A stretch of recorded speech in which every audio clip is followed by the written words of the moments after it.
to just set a bit of a scene in your mind about my perception of your proposition now, based on something that I've watched since we last spoke, right?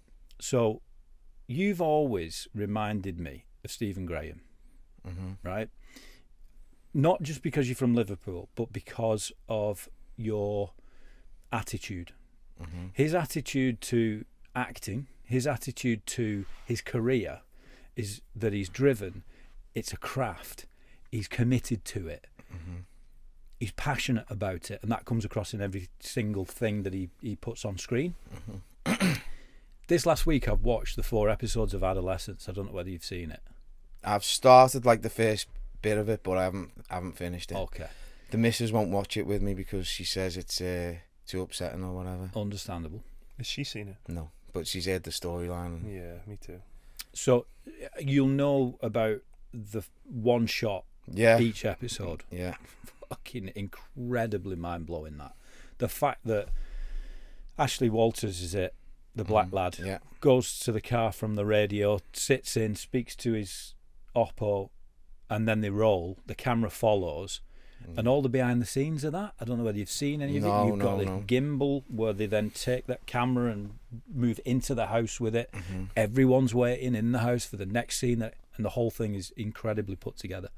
But the subject matter and the alignment that you have in my mind, and so therefore the viewers will have when they watch this, with that piece of work which is happening right fucking now and is blowing up the way that it's blowing up, there has to be some way that we as viewers can align what you're doing with the sentiment of that piece, right? And Stephen Graham, you know, he's actively in support of youth welfare.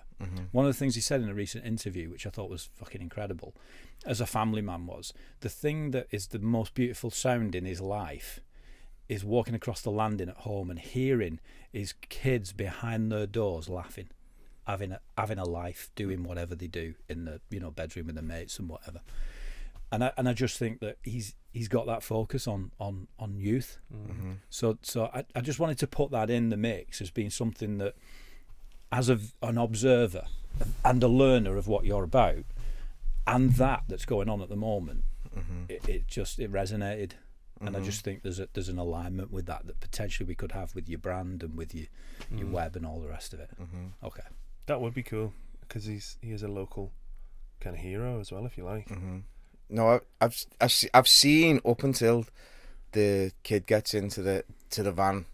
And he explains to him this is someone, and and obviously when I said to you the other day about being real and being gritty, I feel like that camera shot, even the colour scheme in the filming of it is that's very authentic. I think that's a big thing, because it allows people to sort of see it for what it is. Definitely. I think a lot of stuff on TV is very glitz. Yeah, even when it comes to I'll bring it back to criminality again. You know, you never see on Netflix the show where the guy goes to prison, and then the next 210 episodes are him just in his prison cell looking at the ceiling. That's right. It's always goes to prison, then 10 years later gets out of prison, and all his boys are waiting for him outside and that's just not real life. No. And if that was the case, that would also have a lot of influence on. Of course it would. On people as well. But people don't want to talk about the dark side of stuff. No. That's with anything in life. You don't want to sit there and go, do you know, one of us in this room now will probably get cancer. Because it's just not a nice subject to talk about. But and you're right. But it's the truth. It is.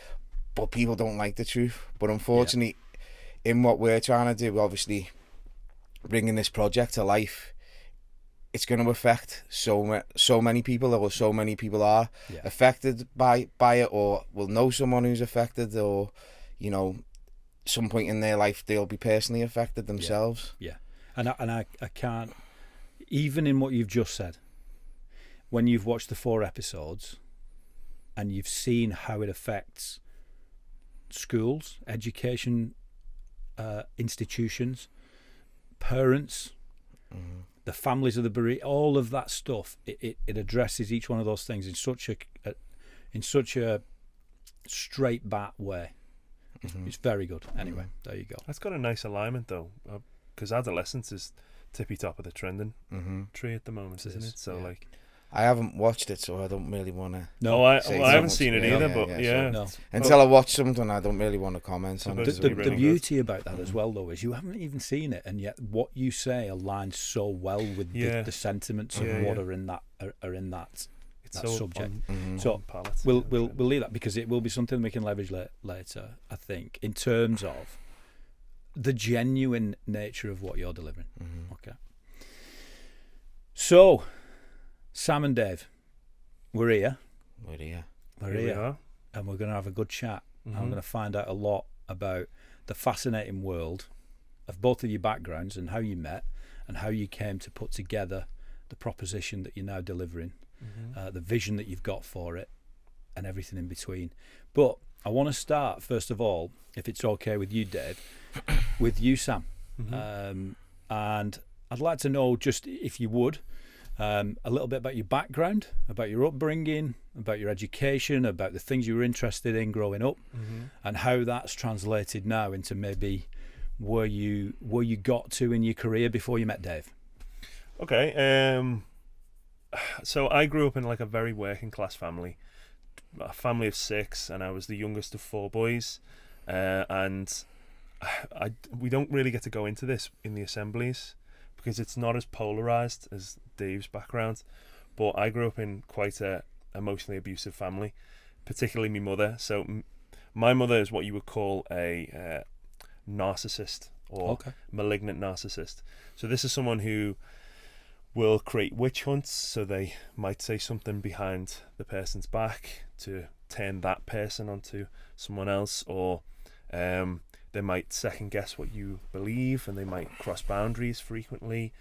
And that was a common theme. Like, my mum didn't really give that much of a toss about whether or not I was okay, or what I was doing and how I was feeling. And she was very much more on Facebook saying, look how great my son is, look how all my achievements my son's doing, and this, that and the other. But then she wouldn't actually be there for anything really. So I see. For instance, in uni was the hardest thing I've ever done in my life. Those 3 years I felt really alone, but in that time she never really said to me, hey, are you okay? Do you want to have a sit down? Do you want to have a coffee? She was very much like very reserved. How did that translate into your behaviour? At what age did you first detect that, and how did that translate into your behaviour? It's a good question. I think probably around the ages of like 11, 12, 13 is when I started to think something's not right, because I was fortunate enough to have friends around me to compare their relationship with their parents and say to myself, I don't have that, and why is that? And the more that I'd look at my siblings, because as I say, I was the youngest, so looking ahead and how their interaction was with my mother, I was kind of thinking, something's not really right here. And then my dad was actually is a passive aggressive, so he doesn't really talk. So the family wasn't built on we communicate how we feel. It wasn't built on we get together and we bond over things that we're going through at the moment. It was very much hush hush. And probably around the age of 14, I was thinking, I want better than this. Yeah. That tender age when you're in high school, and you're kind of thinking, I don't want to go home, because I know that when I don't know what mood my mum's going to be in. Okay. So then if I go home and I'm really happy and she's really down or she's angry, then she'll take it out on me. Yeah. Not aggressively, not physically, but just kind of like levering psychologically. Yeah, it was always just you were walking on eggshells. Okay. So you never really felt as though you could sit and just be yourself. Okay. What did that make you do, Sam? Did that make you reluctant to go home? Did you keep your interactions to a minimum? In school, I was bullied a lot when I was in school, so a lot of the time I'd go home and I'd say to my mum, like, this is what's happened today, and she would either meet me with, we'll just walk away, so i.e. just, don't address anything, or she would probably take the other person's side, so she'd say things like, well, what did you do? Yeah. So she wouldn't immediately go like, what happened? I see. She'd immediately say, well, what did you do to antagonize them? So it always felt as though my mother wasn't on my side. Okay. And then I got to, and various other little things. I got to about the age of 19, and I was sat on my own on my birthday in my room on my own, and I was thinking, no, I've had enough now. After years of kind of like second guessing it. So that was a conscious decision you made in that room? I remember being sat on the edge of my bed very, very vividly. I can easily put myself there and saying, no, I've had enough. And no one's making a big song and dance about it. No one's making an effort. And I felt really alone. And I actually said to myself in that moment, over the next 5 years, I'll put a plan in place. And the plan will be to just gradually distance myself, maybe take less interest in family things that are going on and whatnot. And by the end of the 5 years, I'll move out. And once I move out, I'll be gone. Well, on the 5th year, we went into COVID. So, and it actually was lining up that way. It was going towards me being able to move out and start my own life. So what that tells me is a number of things, Sam. It tells me your age. Yeah. Young. Yep. I'm just thinking how young you must be. Because that seems like yesterday to me. And it's actually getting on now for what? 5 years ago. Yeah, 2020. So, okay. And what it also tells me is that you're a planner, that you're methodical, that you got to a point where you were looking after yourself. Yeah. You're making decisions for yourself. You're clearly an intelligent bloke. During that period from 19 to 24, uni. And what did you study? Went to University of Central Lancashire, so UCLan, and studied sports journalism. Yeah. So I wanted to be a journalist. I wanted to be on BBC Sport presenting the news since I was about 11. Okay. And then that continued. I ended up doing courses in college that I didn't want to do in order to get to uni, which put me on sports journalism. And I got work for ITV. I got work for the BBC a few times. So I did it at the absolute top level, and I came away thinking this is not for me. Okay. I didn't want to be the person on one side of the fence pointing a microphone to someone saying, how did you do that brilliant thing that you did? I wanted to be the person to inflict the change, to positively affect people's lives, and I just never saw myself kind of being that person. Where you're at now must make you incredibly proud and excited about the future then, because physically and metaphorically you are that now. You're on the other end of the mic. I'm the one doing the interviewing. You're the one telling us about the change you intend making. Yeah, that's true. Which is a great thing to think. Yeah, absolutely. So that was it, because I remember getting my degree and thinking, this isn't what I want, but I've got my degree. And most of the guys and the girls on my course were like, well, I've got my degree now, I might as well just pursue a career in it. But as I say, it's really difficult to have that look into yourself and really be honest with yourself and say, do I deserve better? Am I capable of more? And I know it might sound a little bit self-righteous, but at the time I was like, no, I want more for myself. Yeah. We'll talk about this a little bit later, but that drive has always been there. Okay. And in fact, as I've gotten older, it's gotten more ferocious. Yeah. So I started again, and I was like... so when you started again, if I can just pick up on that point, have you always been into fitness? I've always been into I've always had some sort of keen kind of look into how the body works and nutrition and best type of exercises in the gym and stuff like that. And obviously, with there being 3 older brothers, the testosterone was quite high. Yeah. The competition was quite high in the family. So that hasn't really left me. Are you still close with your family? No, I'm not close with my family anymore. Actually, so with the plan, the 5 years. Obviously, we went into COVID. We're now 5 years down the line. I've moved away.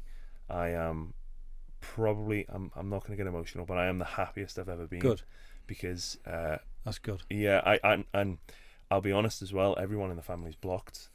So mother, father, no one can get in touch with me. And I actually did see my mother. So we're on Friday now. I saw my mother on Saturday, just gone, just to go back and to pick up some letters and some extra stuff. And she said to me as I was leaving, "Can you leave the key behind?" Wow. So I said that to my partner, and she was a bit, why did that? Why has she done that? That's a bit extreme. I was like, and I'll say it to you how I said it to her. I was like, No, I kind of expected it, because my mother's the type of person to bottle things in. Okay. And she'll cut off her nose to spite her face. And again, we'll talk about this later, but what we want is to encourage people. And the main thing of my message is communication. Yes. You don't have to suffer on your own. Yeah. So while it might seem to a lot of people, and Dave included, that you've got a really polished, normal background, you can go through things that people don't see. Yeah. And so, like, for instance, my and again, I'll be honest with you guys, like, my mother blamed me for everything. And I remember one particular time I was having a disagreement. It wasn't an argument, it was a disagreement with my brother. And because they were going on a day out, as they were walking out the door, my mother said to me, looked me in the eye and was like, everything's your fault. And it always has been your fault. And and as soon as she closed the door, I didn't cry, I didn't do any of that. I just kind of stood there and I was like processing that. And I was like, wow, that really just happened. So, yeah, and okay. There's been a lot of instances where in a public setting my mother's kind of undermined me, and it does make you question yourself. It makes you think, like, am I not worthy of love? Am I not worthy of, like, recognition and acceptance? The person who's supposed to love me the most isn't obviously showing that. So when that happened on Saturday, I was kind of thinking, you haven't done that because you mean it. You've done it because it's the final kind of fuck you. Yeah. Basically. Yeah. And I came away and I was like, I don't. This is gonna sound really bad. I don't miss her. I'm obviously sad that it come to the way it's turned out, but at the same time, no one's here to save you. You've got to take accountability, and you've got to really ask yourself that introspection. Am I worthy of more? Can I do more? And the answer is always yes. Yeah. And you really are. It's not that you're on your own, but you really are the captain of your own ship. And although you might be going through some things that most people won't ever see or understand, because as I say, we say this in the assemblies, or used to, people don't understand what a narcissistic mother is. But I had a friend who said to me, you need to go home and Google that very term.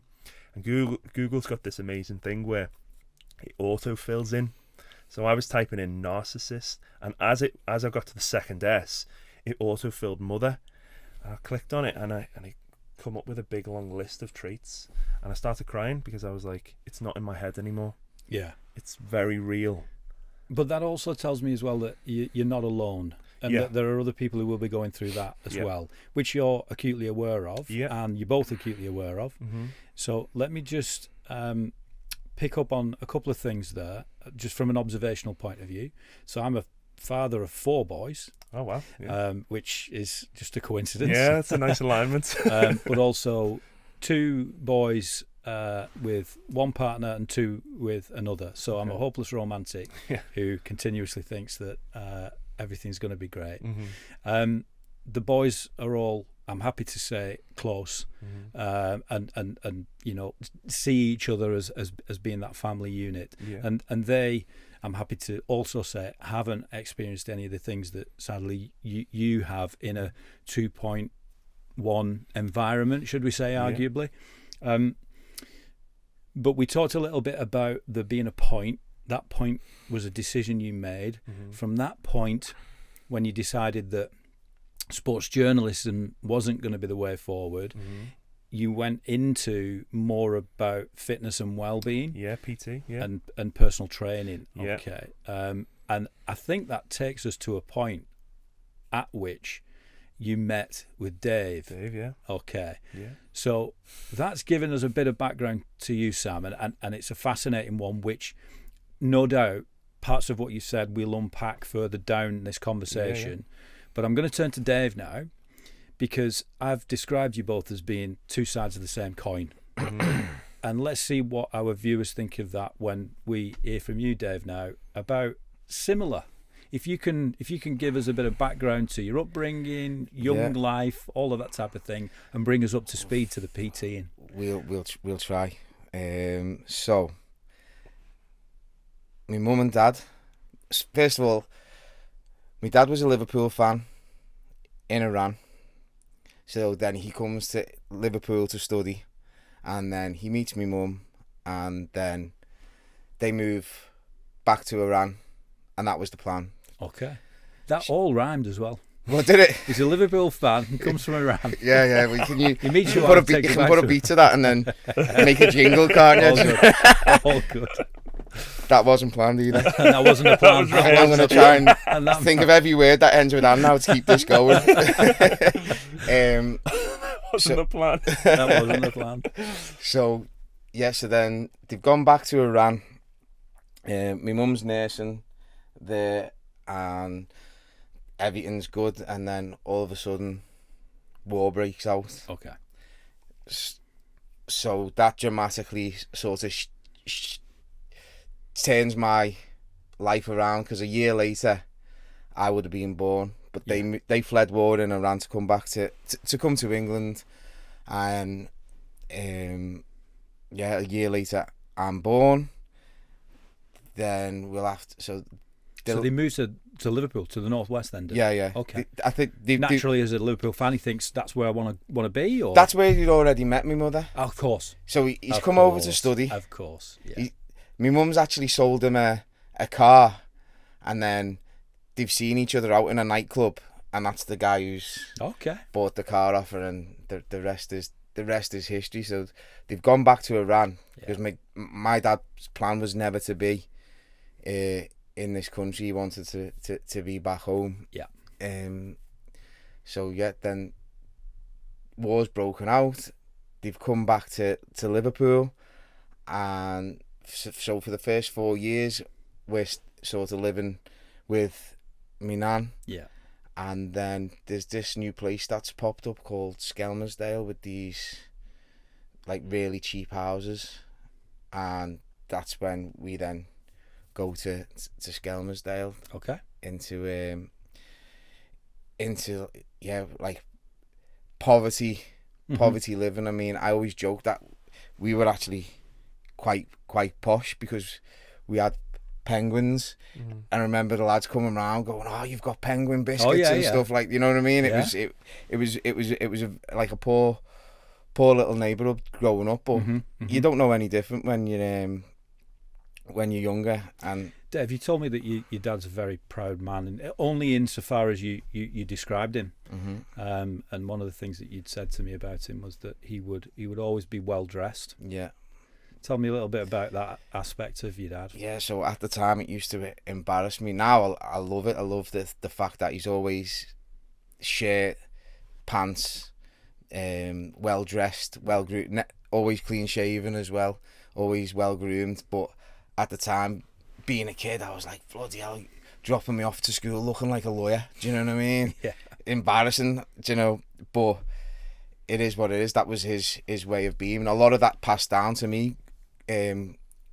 Growing up as well in school, he would never allow me to sort of have a hairstyle. It was always very much like, men don't comb the hair, and it's like this and it's like that. It was very militarized, because his father was actually a general in the military, so he grew up like that. And then with that strictness, that structure.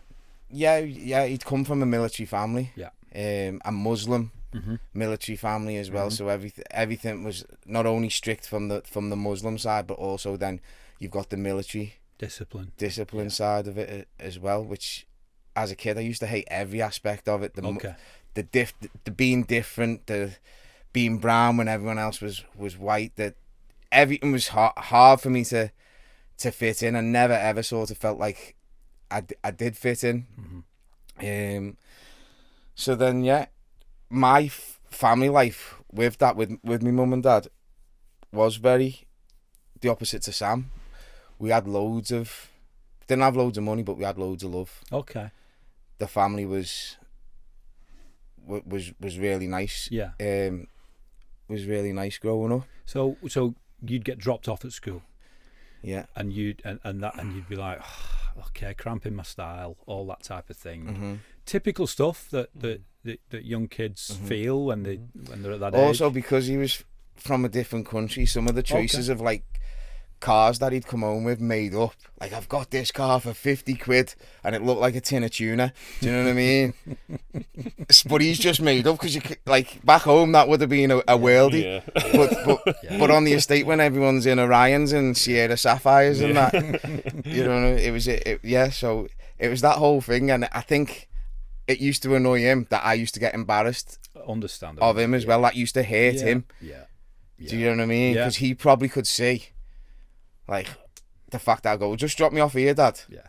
Save me going to school in the tin of tuna. So what did that do to your school life then, Dave? How did that inform your behaviour as a young man in that situation? So to start with, I was always an achiever in school, so I did really well. Okay.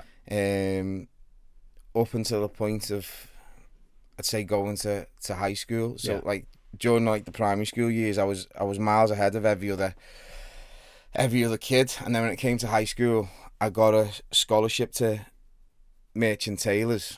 Yeah.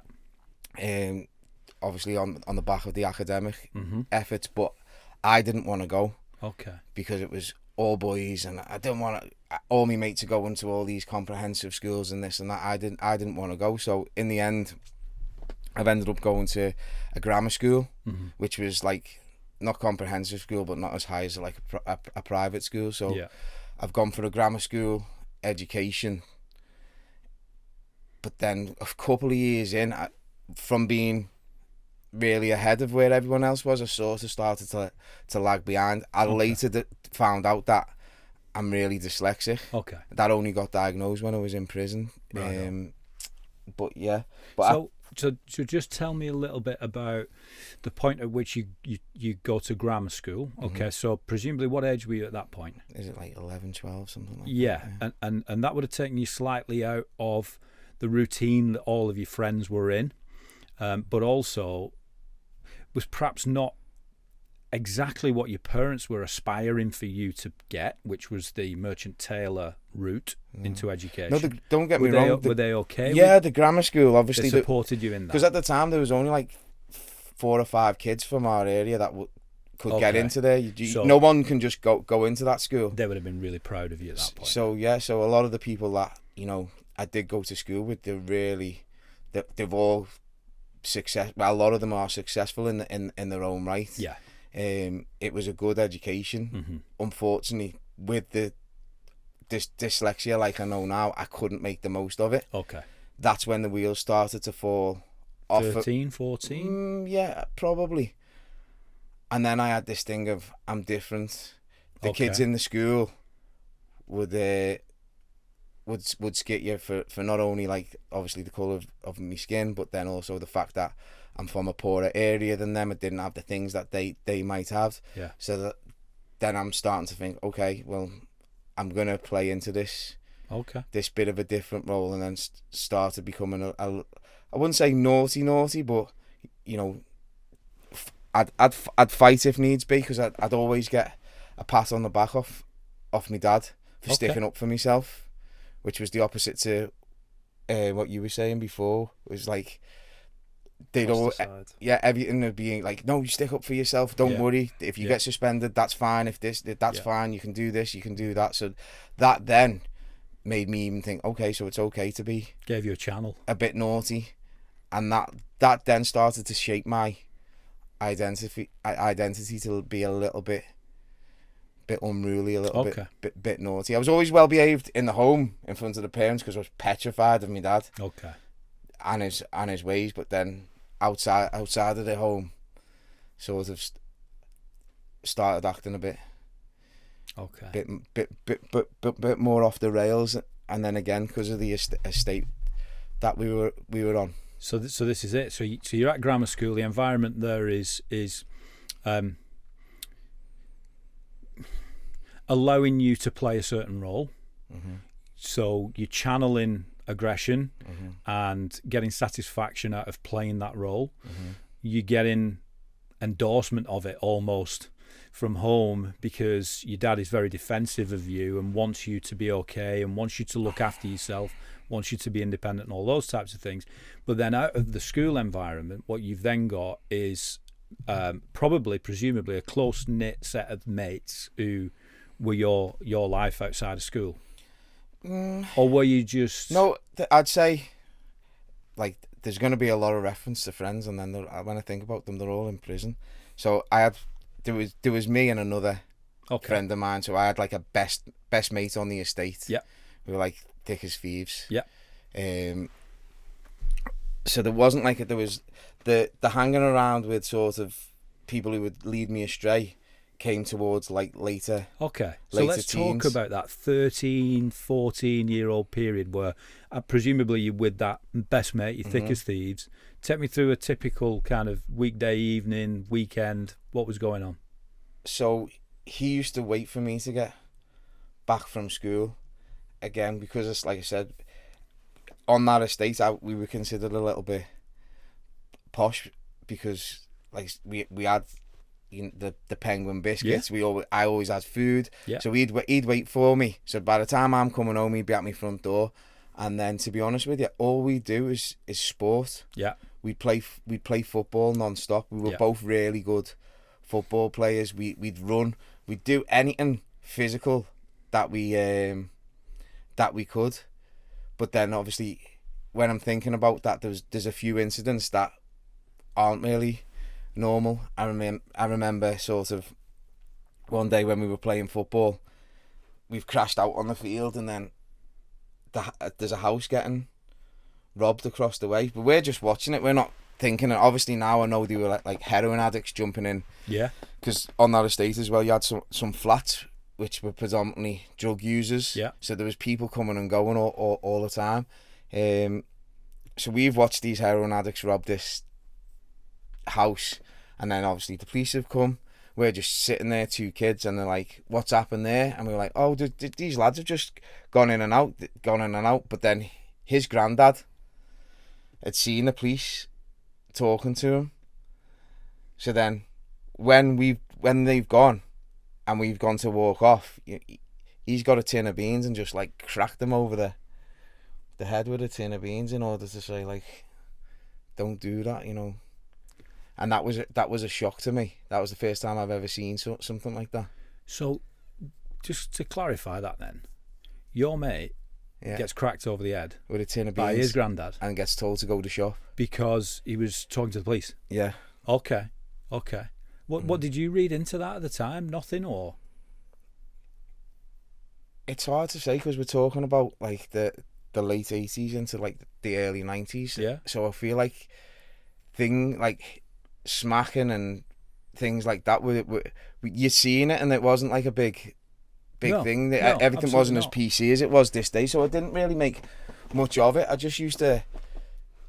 I allude more to the fact that the response was as a result of your mate speaking to the police potentially. I didn't. Not the fact that he's cracked him. I know, but I didn't think anything. No, I just didn't think anything of it. Okay. Maybe I could surmise something now, but at the time, no. I just used to think how lucky I was. Yes. That's what all them things I used to see. Like, for instance, if I had something and they didn't have it, how lucky I was. Yeah. And I was always of that protector type of person where it'd be like, come and have some of mine. Okay. If I've got it, you can have some of mine. Yeah. Even if it was like playing football, I'd always get a football for us all to play with or whatever. So you were a bit of a provider even as a young boy. Yeah. To your close mates. Yeah. In that group.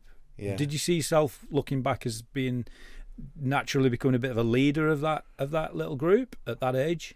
Probably. Yeah. I'd probably say that's something I'm not that it was maybe conscious, but it was just happening. No, definitely. Okay. Even to the point in school, I remember I got like a watch, like a birthday present, a watch. It wasn't like a great watch or anything, and then one of the lads next to me was like, "Oh, I love that watch, it's amazing." And my attitude was like, "Go on, you can have it." Okay.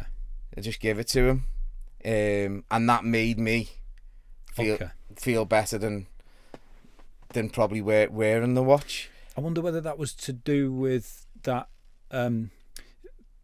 almost position of privilege that you perhaps felt that your family had. No, that was in school though. That was in school, okay. So I wasn't in a position of privilege. I might have, on the estate, we might have had penguin biscuits, but in school I was definitely like the run to the litter. Do you know what I mean? In school we were poor. Okay. Okay. It was sort of on the estate.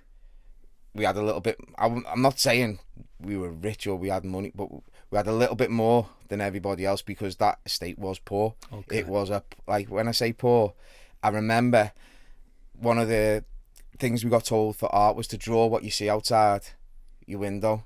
So I drew the like car on bricks, like just whatever I could see out my bedroom window, and I took it into my art teacher, and I got a detention because she said that basically that wasn't your view from your window. You've just done that on the bus to school, but it really was. Do you know what I mean? It was a crazy little. It's like a square, crazy little square. Okay. So let's go from there then, Dave, to a few years on. Mm-hmm. So you're 15, 16, 17, 18. Mm-hmm. What's happening in that period? Well, I'm actually playing football. Okay.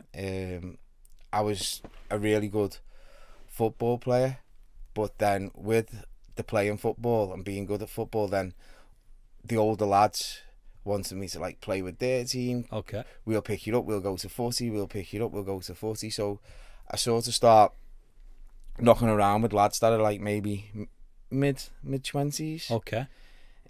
From the age of 16, 15, 16? Yeah, probably maybe a bit older, maybe 16 plus. Okay. And yeah, and my dad used to have a real problem with it. Okay. A real problem with it. Like going mad at me, and I'm like, what are you talking about? And my dad's like, it's not right for like lads that age to be wanting to hang around with you. Okay. I didn't get it. I just thought, I still thought he's the dickhead and these lads are dead cool. Yeah. Like, why are you stopping me from wanting to hang around with these? It's only because I'm boss at football. It's only because like they want me with them because I'm like popular. So really, I should have listened to me dad. But who does at that age? Yeah. But I used to be like, oh, what a dickhead you are. Just having a go at me for nothing, just cut, you know what I mean? Yeah. But no, so then... So what did that expose you to, Dave, in that environment then? So you're playing football with lads much older, obviously holding your own. Yeah. So the pub used to be very much the social hub. Okay. So we used to go to pubs, and obviously at that point, I'd never seen a drug before. Okay. But then all of a sudden, they start pulling out drugs and taking drugs, and I'd still not taken any drug, or was still like apprehensive and scared of them or whatever. So I'm just watching what's going on. Yeah.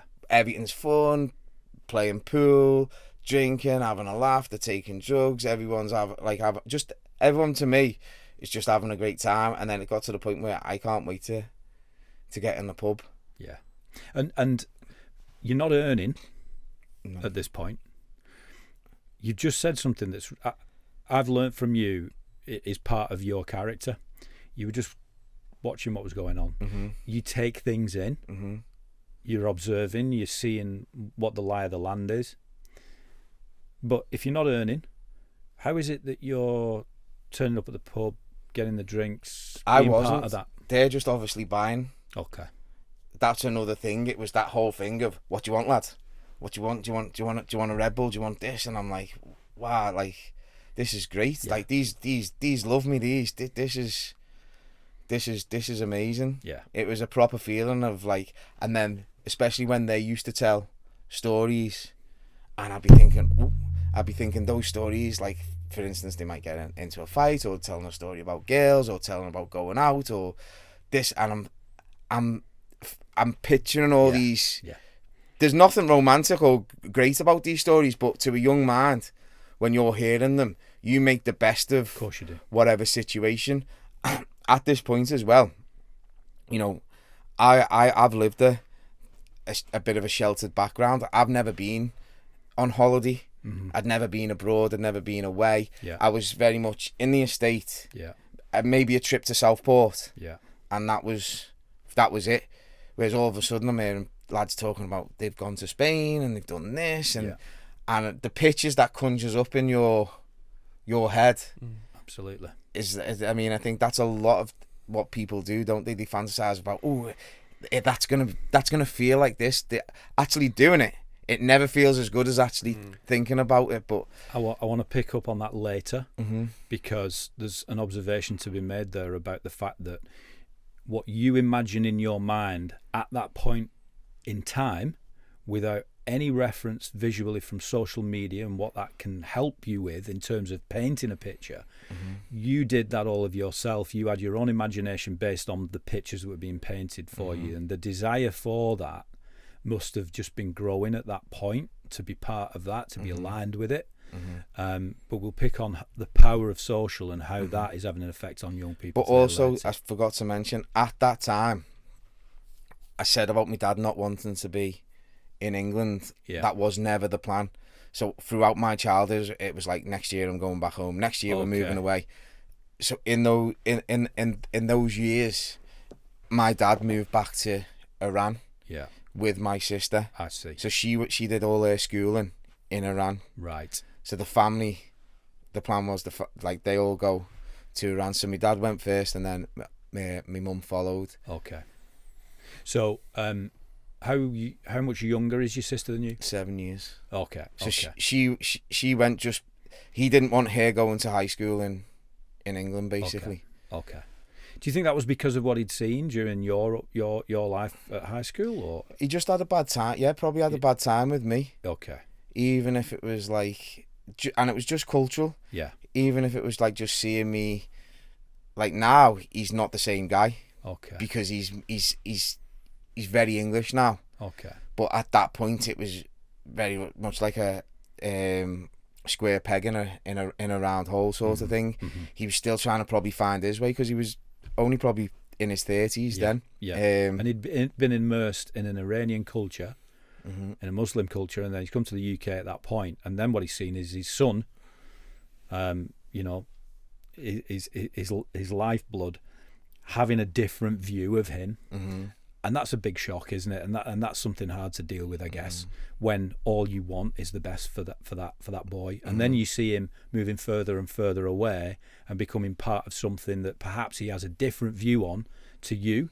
Because if he'd have said to you the trouble, you'd have probably said, no, they're not. They love me, and it's great, and it's safe, and we're brothers, and we, it feels that way. He never came at it like the trouble thing. Okay. He was more like basically it's like pedo. Like you shouldn't be wanting, like no lads 25, 30 should be wanting to hang around with a teenager type of thing. Okay. That's what he had a problem with. Yeah. Okay. I don't think, because he's not from this culture, that wasn't his worry. He never thought about criminality or getting misled in that way. He just thought it was weird. Okay. So going back to the point where these pictures are being painted, you're being taken abroad? No. I'm just hearing the stories. Yeah, okay. Even the point of like nights out. Yeah. I'm hearing about nights out and what happens on nights out, and don't get me wrong, I'd been on nights out, but it was with my friends that like are my age. I see. Not with these that are like saying, yeah, we'll fight with the doorman and we'll do this and we'll do that, and it was all like, whoa, this is like, for a young lad with angst, those tales, they do something to you. Hence why, like we were saying before about films on Netflix or these computer games, they for some reason, it channels the young lad's sort of brainwaves. Yeah. This whole excitement about girls, drugs, danger. Violence, danger. It's exciting. Yeah. It's definitely not as you get older, but at that age, Yeah. it does something. It does something to a lad. So did that take you away from the group that you'd grown up with then? Yeah. Okay. So the group that I would have gone on nights out with would have been like the likes of Chris and all them who were like Gazbacks. They were all like my age. Yeah. And then obviously I've started to sort of knock about with a bit of older lads. Yeah. And leave them behind and not really bother. Okay. Like I say, they used to take me to the footy. They'd give me the keys to the car. Yeah. So it was just that whole. Yeah, this is a bit of me. This is where I like it. Would you say that you were getting groomed a little bit? Probably, but I don't think they thought that either. Do you get what I mean? Yeah. But it's that whole thing of seeing someone who's a bit popular. Does that make it all right though? No, I'm not saying it is, because But then I probably was guilty of doing the same thing. Well, we'll get to that myself. Yeah, we'll get to that, because there's a point at which we've got to switch this, Dave, into being aware of decisions you were making as part of that group. So there would have been a point at which you become more experienced, worldly wise, able to make your own mind up, almost at the point that Sam did at 19, where he said, this is stopping. But you thought, this is starting. Something's going to start now. Because, and some people will have triggered that. Maybe there's a specific thing, but take me back to that point where you became aware that you were making choices that you knew were wrong. I suppose it's when my mum's now followed my dad to Iran, and then I've like got the influence of an older group, and then I've still got my friends who are my age. Yes. Now, the friends who are my age are starting to experiment with drugs and partying and things. We're just sort of coming of age, and the older group was a way of me getting drugs to supply to my to my group. I suppose that's when it first started. So you're kind of a conduit between a group experimenting and a group who were accelerated further down the line, a mature, organised group with the means to get off your head. And you were the supplier of that. I mean, I remember in the beginning of this period, the older lads just handing me a bag full of drugs and just going, see if you can get rid of them. Yeah. And I'd be around my mates who would just like lap it up. Yeah. And it'd be like, I wouldn't even take any money. It would just be for kudos to go, got rid of them. Yeah. And then it'd be like more drinks, more Red Bull, more pats on the back, more like you sound you, and all that validation. Yes. And then from being, like I said, probably beforehand with wanting to fit in and never really fitting in, all of a sudden I find like, no, like I'm fitting in here. Yeah. And then sitting around having them thoughts of like, well, there's a bit of money to be made in this as well. Yeah. So you're almost fueling your own curiosity by taking the drugs, selling the drugs, earning or seeing the money, seeing that there's a currency here and an opportunity to earn, and now deciding I want more of that. Probably not as conscious as what you're saying. Okay. It's probably just very blasé. Yeah. It's like, to me at the time, it's like Sam going, like there's a nice coffee in Costco, and I go, do us a favour, get me one next time, then let me have a try. I don't think anyone really sets out with a plan. Like I never planned on selling drugs. No, it wasn't. I never wanted to be a criminal. No, I'm not. I wouldn't say I was a criminal. You wanted validation from people by around nature. you. Yeah, it was just more of a victim of poverty and circumstance, which I think if you went to do a mathematical equation, I think poverty circumstance equals criminality in a lot of cases. Yeah, but recognition from that peer group as well, those people who you aspired to being around, and the safety within which that provided you an environment. And it wasn't safety. It was more the thrill. It was more the it was more, obviously back then as well, nightclubs were still going. So a thing used to be is we'd go as a group into a nightclub, and that would be the main way of making money. Yeah. It was me as a teenager or young adult or whatever, and we'd go into the nightclub and I'd run around, sell a load of drugs dead fast, and that would be the night paid for, and then I'd still have a few £100 left over. I was made up. Yeah. Yeah. You know, at the time, you're probably talking people who earn like £150 a week wages or £200 a week wages, whatever it might be. Yeah. And I've just done that, running around, just having fun. Yeah. Wow. So that in itself sets a benchmark in your mind at that time, doesn't it? You know, that's the life you're starting to get used to. these are the trappings of it. Mm-hmm. There's money from it. Mm-hmm. I have a good night out. Mm-hmm. I'm with my mates. I get respect. Mm-hmm. That group is a group that I want to be around. Mm-hmm. What's the tipping? Where's the point at which, Dave, that becomes something that's much more than that? Then it's hard to say, because it's like that. Who was the person that there must have been one? No names. Yeah. But there must have been one that saw something in you that meant that you went into a different arena of criminality. I don't think that that's the way it sort of worked for me. Help someone as naive as me. I'm just trying. I'm trying to process it myself, because obviously we're having to delve into the memory banks as well. So what I think happened, I got exposed to like drugs, going out, girls, having fun, and then obviously taking drugs myself, because at that point I'd never took drugs. I never even drunk till a later age. Mm-hmm. You know, I wasn't one. I was crazy about fitness. Yeah.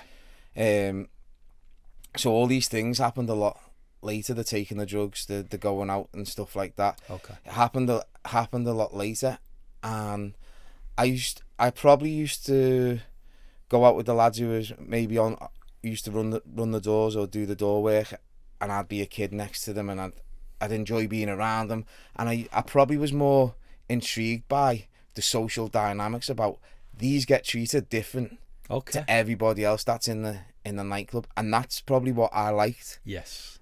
The treatment of these are getting treated different. Yeah. So there wasn't exactly one person. It was a group I was with at the time. I see. And they were a collective group, like I say. Used to do the doors. We used to go out. We used to stay up till all hours together. Like I say, they'd have been like mid-20s or whatever. I'd have been a teenager, and that gave me what's the word? That gave me my first taste. Okay. And then like the impetus for more.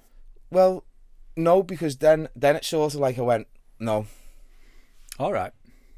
No, this isn't for me, and you're battling your own moral compass. Okay. But then, so I sort of like, not distanced myself, but I sort of just got in line and just stopped messing around, going selling drugs and that for maybe a couple of years. Okay. If might have been less, I could be lying, but let's just say a couple of years, a year, 2 years, whatever it might be. Mm-hmm. And then came the point of me analysing other people and going, well, if you can do it, and if you can do it, and I know the ins and outs already, and I've been around it, and I know how it works, and I thought, it's like I've had a bit of a schooling on it, and I thought, do you know what? I'm gonna do it now, but I'm gonna do it properly with instead of just like shits and giggles going out to a nightclub or like no mythology to it. I'm gonna really be methodical, and we're gonna like do this, and I'm gonna make money from it. Okay. So when you make that decision, there is the need for other people, mm-hmm. and any number of different structures that you would be consciously setting up mm-hmm. to be able to let's call it operate criminally. Mm-hmm. Okay, so you're operating criminally. Mm-hmm. Just give me a flavour of the types of criminal activity that was going on then, Dave. At the beginning? Yeah. It was just very much like going to all the lads going, like, we can make money doing this. I'm building like a team, like a team of like me mates, just like the lads around me basically. Yeah. No one was a drug dealer or a criminal. Okay. You know, these would be people who'd have like a normal job at the same time type of thing, and I'd go, listen, we can make X, Y, Z, and I'd sell them the dream, shall we say. Okay. So it was about what potentially you could make from the particular activity, and then you'd get the people involved who were necessary to make it happen. and presumably that gets to a level then, which results in your incarceration ultimately. Yeah. So tell me about that next step, how that became as big as it did, Dave, because for you to have been, it just snowballs. Yeah. So it's like working with a company from the ground up. You know, it just sort of snowballed and got like out of control to the point of where, you know. Was it out of control, Dave, or were you in control? I was out of control for me. Okay. Yeah. It was out of control. Like, I remember, like, even when I got nicked, it was like a bit of a relief. Okay. At what age were you then, Dave? I was 33. Okay. Yeah. So how long had you been consciously operating at that point? From the small, we could make and we could do and we could, from that point. So like that'd be like early 20s to sorry, it was 30. It'd be 32. So maybe like 10 years. 10 years. Yeah. Okay. Looking after yourself from an income perspective, let's call it that. Mm-hmm. And the team, whatever that team was, mm-hmm. of people coming and going, no real structure to it, but you at the helm of that ultimately. Mm-hmm. So in that 10-year period, you must have been actively recruiting without really potentially knowing what you were doing, because it was snowballing. Yeah, 100%. So tell me a bit about how that worked at that time. You're probably just like looking for youngsters who, you know, like me, good at sports or just had a little bit of something about them. And to me, I didn't realise I'm doing anything wrong. I'm just thinking they can come along with us and we'll have a laugh and we'll go for the drinks and this and that. And then if they can make a bit of money at the same time, then so be it. Yeah. And it'd be the same process wherever you go. Obviously, they've like coined it now with the county lines thing. But even if sort of me and my mates, we were to go on holiday anywhere and you're seeing people from a different area, that would be in to say, oh, let's have a conversation. Can you do X, Y, Z? And you're just always on that lookout for like acquisition of other people to do your bidding. Okay. What were you, as a group, willing to do or not do to get what you wanted? Was violence involved? Personally, no. We were for me, it was all just like for money. Okay. I was never violent. Okay. I didn't like that side of the thing. I'll always say, got people who want to be like gangsters. You know, I didn't even realise I was really doing anything. Understood. At the time, it was more sort of everyone around me's doing it, so I might as well. Yeah. Well, do it just in an organised manner. And was the risk increasing with the types of criminality that you were undertaking? Again, I wasn't really thinking about the risks. No. It's just something that you don't like. With hindsight. With hindsight, there was massive risks, but it's that whole boiling frog syndrome where I said to you the other week about put you in tepid water and turn up the temperature. You won't realise when it's boiling hot, but you try and dip your toe in when it's boiling hot and you'll jump straight back out. And that's pretty much where it was at. The things that I consider normal now, I think that's not normal. But at the time, like I say, it started from such a place of going out to nightclubs with me mates, selling a bit of drugs, to all of a sudden doing it like methodical, and this is going there, that's going there, this is going there. Yeah. And you know, it just an organised way of doing what to start off was shits and giggles. You know what I mean? Okay. So there was a period in which that was happening, and in your mind you've said, do you know what, this is getting out of hand. Because at the end there was a relief that came with being arrested. So you must have been conscious that there were angles that you could no longer see. there were too many working parts going with what was going on with the activity, and it was like, this is getting too much. It's it's too big, or it's too risky, or whatever, and then you're arrested. Yeah. Okay. And also during this period, don't forget, my nights out, my drug taking, my drinking. Okay. They all get progressively worse as you're going along. Yeah. So were you becoming dependent on? No, it was never dependent, but it was just a release to have like crazy weekends out or be drinking, and they catch up with you in the week, don't they? Yeah. Because what you having to do is recover and work out, shit, we've got this to do, that to do, the other to do, and it's all on the back of a mad one. Okay. That happens to anyone and everyone, doesn't it? So so we get to that point. So how did it come about, and what was the sentence? So basically, the police had us under surveillance for, I think it was like 2 years or something like that. Okay. And bit by bit, things start happening where it's like, this person gets arrested, that person gets arrested, and then ultimately, a person I'd sent to do something got arrested. Okay. And that was me brought into the conspiracy to supply. Okay. Class A. And you were left deemed at the top of that.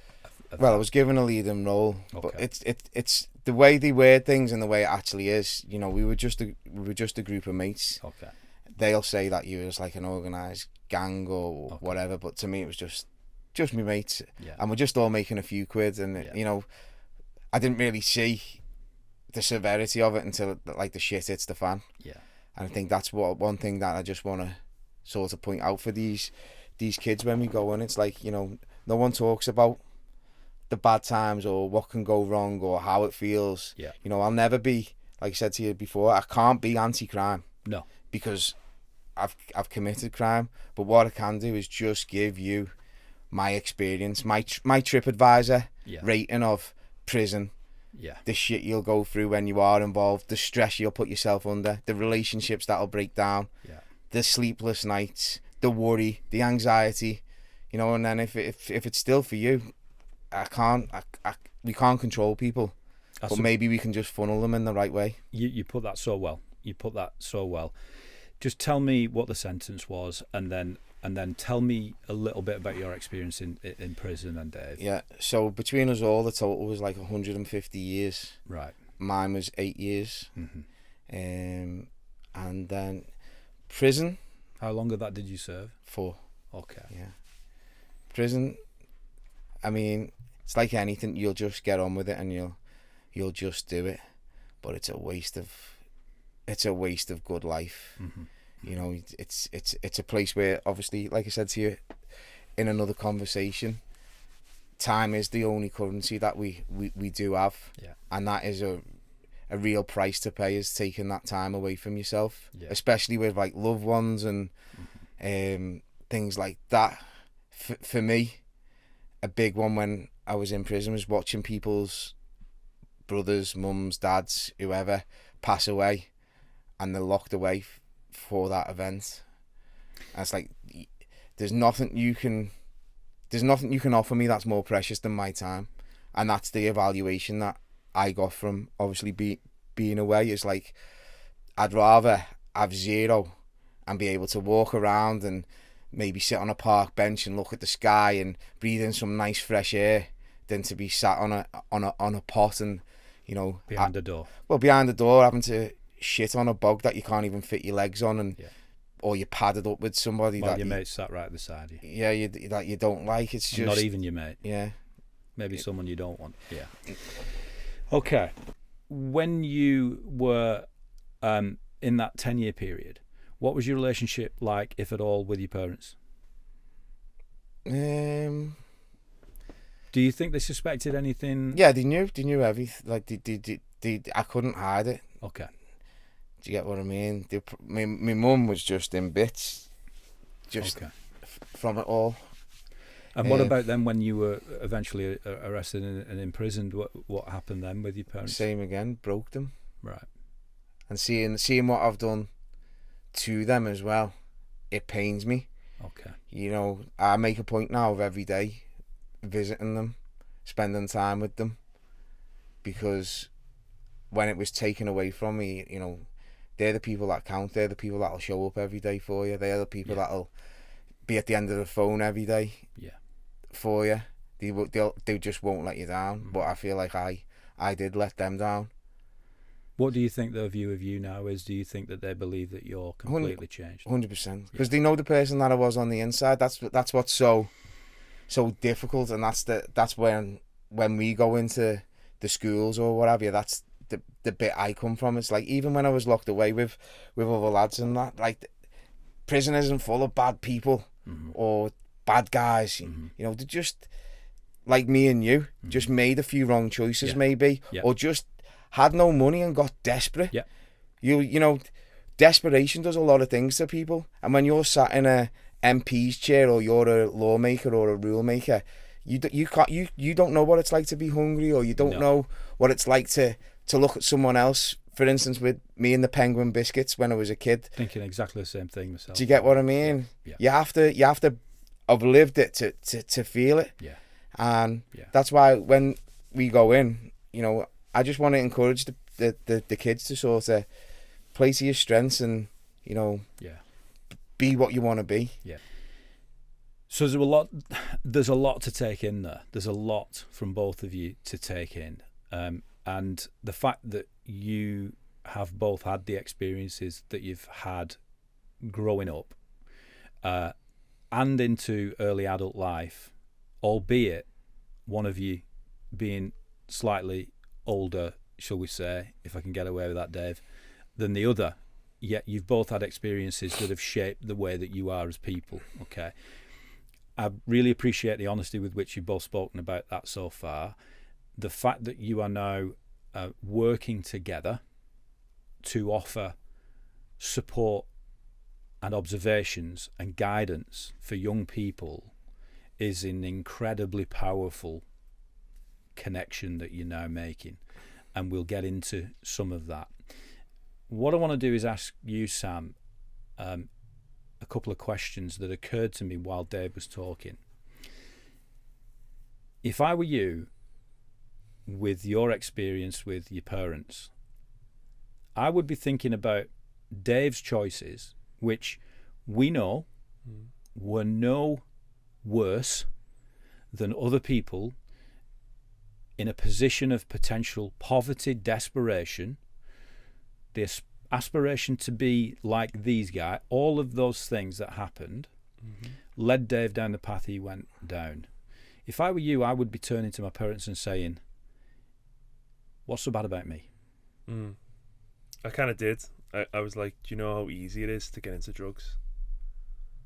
Like, and this is just like, this is a very visceral conversation I had with my mother. I was like, do you know how easy it is for me to turn to apathy, to just giving up and getting aggressive or being violent or getting into drugs? Because if you went into Liverpool on a Saturday night, by the time you've got out of Liverpool Central, you've probably been offered drugs 3 or 4 times, or just a taste. So I did end up saying to my mum and my dad quite a couple of times, like, what was it about me that, but you never get an answer.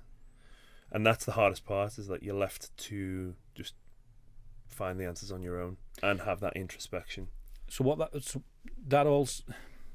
the thing that leads me to think about then is that regardless of affluence or poverty or any grade in between, as a young person growing up, there are so many things that will influence that young person's behaviour that actually your message, your combined message, and the service that you offer now is for everyone, regardless of background, because circumstances can find anyone, regardless of their background.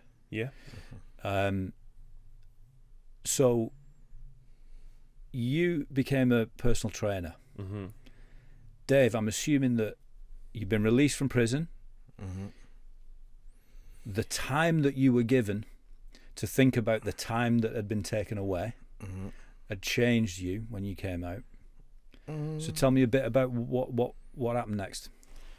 So we need to take it. I need to talk about fitness and training. Yes, because that the crux of the matter. We're going a lot into sort of criminality, but the bind between me and Sam is the fitness and training. Cool. So I need to go into. I need to go into prison to give you this story. Okay. So obviously, that is the thing that keeps your head on. Training. You know, for the majority of prisoners, when you are in the gym, that's like a time that you can release your angst, you can get rid of like pent up stress, you name it. Yeah. It's a tool. It's a very, very, very strong and powerful tool, which we've come to realise. And both those that are inside and those that are keeping you inside know that. Yeah, everybody knows that. You know, exercise is important. Keeping yourself fit is important for your mental health, for how you feel about yourself, your self-esteem, everything. So pretty much my entire time in prison was spent in the gym. I was what you call a gym orderly. So that means you work in the gym basically. So from 9 o'clock till 4 o'clock, I'm just in the sports hall. I'm either training or I'm helping people out or I'm running gym sessions or we're in the classroom where we're doing education, again, our qualifications or what have you. And it's that thing of I used that gym time. If I wasn't in the gym, my prison would have been 10 times longer, 10 times harder. But that gave me my escape. That gave me my release. That gave me my mental health. That gave me an escape. You know, when I'm, for instance, doing a jog on a treadmill, I'm on holiday in Marbella in my head. I'm not on the treadmill because nobody wants to be on the treadmill. You take yourself to places what you can't do normally sat on a bed. Very similar to why people drink and take drugs. Yeah, it's pretty equivalent. They want that escapism. Yeah. So then, knowing that was my sort of call, and I've then started personal training when I've come out of prison, and then obviously the gym that me and Sam worked at, we were both together there. Am I right in saying as well, and you've not really volunteered this information, but didn't you become a champion powerlifter? Is that not a thing, Dave? Oh yeah, forgot about that. Oh yeah. Tell me a little bit about that. Yeah, so obviously I've always been quite strong, and then when I'm looking at some of the numbers, I'm like, I can do that. And then I just thought, you know what, like everything else where I say, if you think you can do it and you want it, just grab it by the balls and go for it. So I did. So yeah, so won the British Championships, won the European, and then won the World Championships all in a year. And broke a British record along the way. Wow. You know?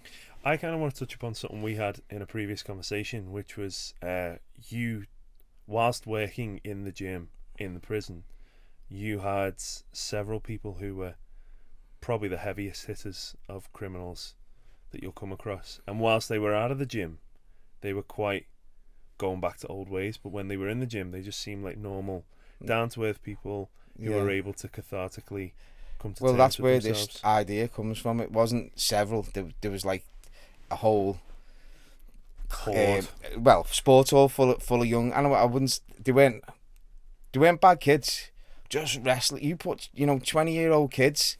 They've got energy, and they'd all come to the sports hall. But we'd play games and we'd play volleyball and we'd train and by the end of the day, they're calm. They had nothing left. Yeah.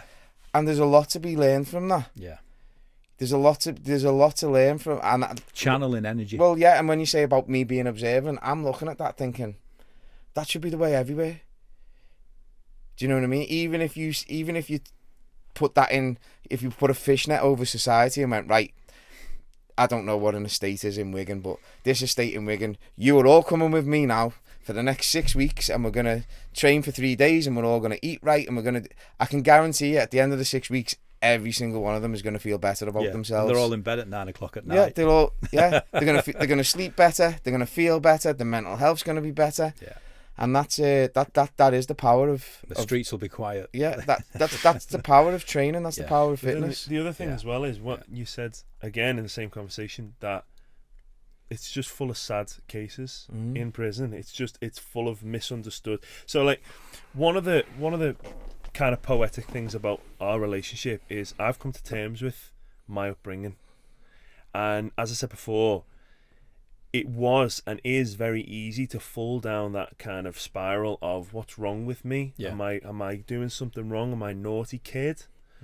Chances are you just misunderstood. But if you don't come to terms with it, you'll end up like a lot of the people you were describing in prison, which is you're acting out and you're self-sabotaging, you're destroying your own life, but you don't know why you're doing it. There is a lot of that. It's sad. It is. It's I'd say 90% of the prison system's tragic. Tragic in terms of circumstance, what's led you to here, why, you know what I mean? Yeah. Just a lot of wasted life. Yeah. People just like have wasted sort of opportunities in front of them. Yeah. And it's tragic. Yeah, and that's and there's no help. It's a beautiful thing because I know the power of that, like the power of not coming to and that's kind of my message, which is if you don't come to terms with your reality right now and identify, let's say if you're a 13 to an 18-year-old kid and you're not coming to terms with the reality that you're in, it can quickly creep up on you and you get swept away with a whole bunch of bad decisions. Well, that's a perfect way to tee up this next section of what we're going to discuss, because I think the sad waste of life, the tragedy of that, the circumstances that led some of those people, a lot of those people, a huge percentage of those people to be in that circumstance, and your experiences combined now as a result of your meeting, the purpose and the passion that you've got is focused on that period in someone's life, in that young person's life, where these decisions can be made as a result of desperation, poverty, and all the other things that we've talked about. So tell me about when you first met. So we've got a champion powerlifter here who's also a qualified PT coming out of a prison structure, probably fitter than he's ever been. I don't think you didn't. I don't think he knew about. You would have just thought I was a PT. You don't think you knew anything about prison or anything? I know the powerlifting came after we met. Yeah, no, that's what. But I'm saying at the time. I knew you'd been to prison. Did you? Yeah. Because we've got a mutual friend that introduced us, who was the owner of the gym, and he just said, "Oh yeah, I know Dave from gym that was local to the area," and he says, "Oh yeah, he's turning his life around. He's not the same fella that I used to know." Okay. So I was like, oh, okay. And then, Okay. He said he used to call me Mighty Mouse. He did. And then when we got introduced, I'll be honest with you, like the first time I got introduced to you, I thought, I don't think we're going to get on. Purely just because... I teased you. We're in a very small box here. It was purely just because I thought to myself, I get a really good feeling about people, or I get a good read on them, and the read I got on you was you're going to act all tough, you're going to try and be dead hard, you're going to be boisterous and, that old masculine testosterone-fueled environment, and I'm very much more kind of the sensitive soul, so I'm quite open, but lo and behold, that's just a tough exterior. Yeah. Like you get down to it. Yeah. But I think a lot of people have that misconception. Yeah. Which I am a lads sort of thing, but I'm not. So you did give him a load of hassle then in the gym. Well, I just teased him. You give him, but that comes with the culture of being around the things of being around or being in prison. It's very school-esque constantly. And more for me is seeing how he takes it. Like if he'd have been arsey, I'd have put me foot to the pedal. But because he took it well, then I'd start and then you start to develop it becomes charming then. Do you get what I mean? It becomes to a point where you're teasing each other and you're setting each other up for jokes to have a laugh at each other because it makes the time go faster at the end of the day. Teasing, we kind of bonded over that kind of locker room chat, and it's fun, and it's it does make the time go again faster. It comes into what we're doing when I go into the schools. We won't go in there preachy. No. If I can have a little tease and a play with the the lads or whatever that come with us, then I will, because it builds a bond. Mm-hmm. If I go in there really structured and be like, this is what we're doing today, and we're gonna do it, everyone's just gonna go, fuck off. Do you know what I mean? You know, but if I come in and I start making fun of myself, or I'll make fun of you, or vice versa in front of them, all of a sudden everyone's guard just drops down, and it gives us that putty to play with. Yes. But when we first because initially I wanted to do it in corporate. Mm-hmm. So I remember this quite vividly, because as I was saying to you, I've got a meeting with someone who... Well, let me help tee this a little bit up, right? Because people watching this would go, okay, where are we going with this? So you both met. Yeah. You're in the gym. Mm-hmm. You're teasing the shit out of each other and realise that actually both of you can take it, and therefore there's something between you there, a bit of a bond growing. And I'm assuming that Dave learns a bit about your background. Mm-hmm. You've got ambitions to grow a business within which you feel that you could probably both work together. Mm-hmm. And so conversations start taking place, about what you could do between yourselves. Tell me a bit about that then, Sam. Well, yeah, I think at the time you probably only grasped the fact that I was driven and ambitious, and I just wanted to go. Like, I'm a big believer in letting your actions speak louder than your words. So we met in the gym. By chance, we were both just in there. I'm just gonna have to go on interject, because you're probably painting a picture. So you have to come to me and Sam's chats of sitting there when we're PTing, waiting for the next client, Okay. going, this isn't for me. Yeah. This is I don't want to be a PT. Yeah. Okay. You know, I don't want to be at someone's mercy to go 5 minutes before they turn up for the training session. Sorry, what it was I've just forgotten, I've missed out on dog food, so I'm gonna have to leave you in the lurch. And then we're sat round. For me, I might have had a babysitter, I might do this. Yeah. You know, I was quickly getting agitated with, you know, this isn't a pathway that I can see myself in for a long time. And you had the very much same attitude. Yeah, Sorry, absolutely. It was that's just to frame it. Yeah. They're the conversations we're having with each other. Yeah. Like, I don't want to. This isn't for me. I don't want to do. Where can we? There's only so many hours in a week. Yeah.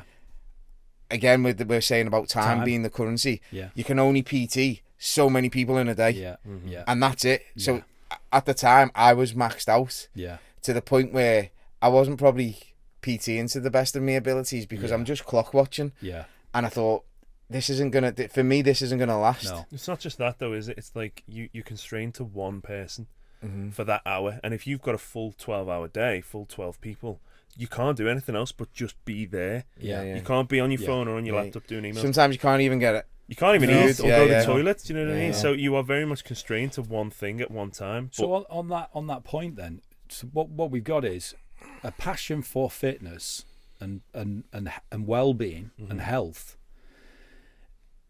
One-dimensional way of expressing that and delivering that, and the two of you starting to think, well, how else can we do what we love doing and bring that level of satisfaction, fitness, well-being to people without it being linear, one at a time, 12 a day max, if they don't cancel on us. So you start having conversations about how that might work. Yeah, I actually did it I was in the process of doing it for National Highways. So, okay. As I say, I was going to do it for corporate, but and that I had all of the meetings and all of the kind of resources to get going. And then one particular day, you said that you wanted to, I can't remember exactly what you said, but you said something along the lines of wanting to go into schools and help kids. And it just so happens, like the universe does, put us on the perfect kind of trajectory, because you were like, I need this. And I went, well, I've got this, but I need this. And what I needed was to be doing the work. And you went, well, I've got that. So we kind of mashed ideas together, and through regular meetups, we'd flesh out ideas, and we'd really kind of pick apart our ethos, what we wanted to help. And the big things that we had in common was we've both come from a background of not really, knowing the power of how you react to certain things. Yes. And so if I reacted in a way in which I know that I'm capable and I know that I'm made for more, and he's come at it from a case of I know what the wrong decisions can lead me to, then if we combine the both of them, then not only is it a self-development / kind of journey, it's also quite an enriching experience to know that you're not on your own. Yeah. And so it became like, it kind of ran itself in the beginning. Very organically grown. So in the first, I knew, because I'd suffered with a lot with mental health, in terms of just self-reflection with everything that I've done, anxiety, panic attacks, you know, and people would look at me and think, like, big strapping lad sort of thing, you don't have those moments. We talked about this a little bit last time, Dave, and I think it's really important. So I started coming out talking about men's mental health and gaining a bit of traction with talking about these issues, and you know, the amount of people that were sending me messages saying, you know, that really helped, or my 12-year-old son listened to your video and like he couldn't believe that someone like you was feeling like him. So in the beginning it was very much a mental health driven sort of type of idea that I had, and that was the same with you, but obviously using fitness. But then the amount of what was coming back was like certain like parents saying, could you like speak to my son, or this would be great in schools, or blah blah blah. And then from I don't know whether it's the reward reflex or whatever you would call it, but when you're getting that back from kids or parents, to me it was like, that's where we need to be. Makes it valid. Yeah, that was, rather than some people who were like in national highways or something like that, where we might affect them, and we might change they might eat an extra orange a week, or do an extra sit up. But if you can go in to like these young kids who the brains are a bit like a sponge, give them this fitness, give them a bit of a listen. Escapism. These are my stories. Just listen to them. Yeah. You know, you don't have to do. I'm not telling you to do anything. Just have a listen. Yeah. And tell me your story as well, because I might have a similar experience, and I can tell you what happened, or this and that. And so it then became mental health, fitness, and then obviously we've sort of added the whole thing of the storytelling behind it, because the storytelling really has an effect of capturing the young imagination. Yeah. And in addition to that, Dave, what you've got with Sam's structural approach, the programs and activities that you've already wrote, Sam, that you are then incorporating into those settings, what you've got between you is the ability to encourage these young people to team build without realising that's what they're doing, to problem solve without realising that they're doing it, to come out of the shells a little bit, even those that actually the school are saying you might as well ignore those guys because they're probably, or girls, because they're probably not going to interact with you. You know, so you said something then about that idea becoming something that was getting positive response.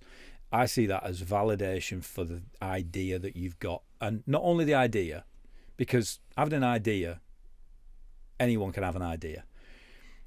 What you've done is you've manifested a solution based on lived experience.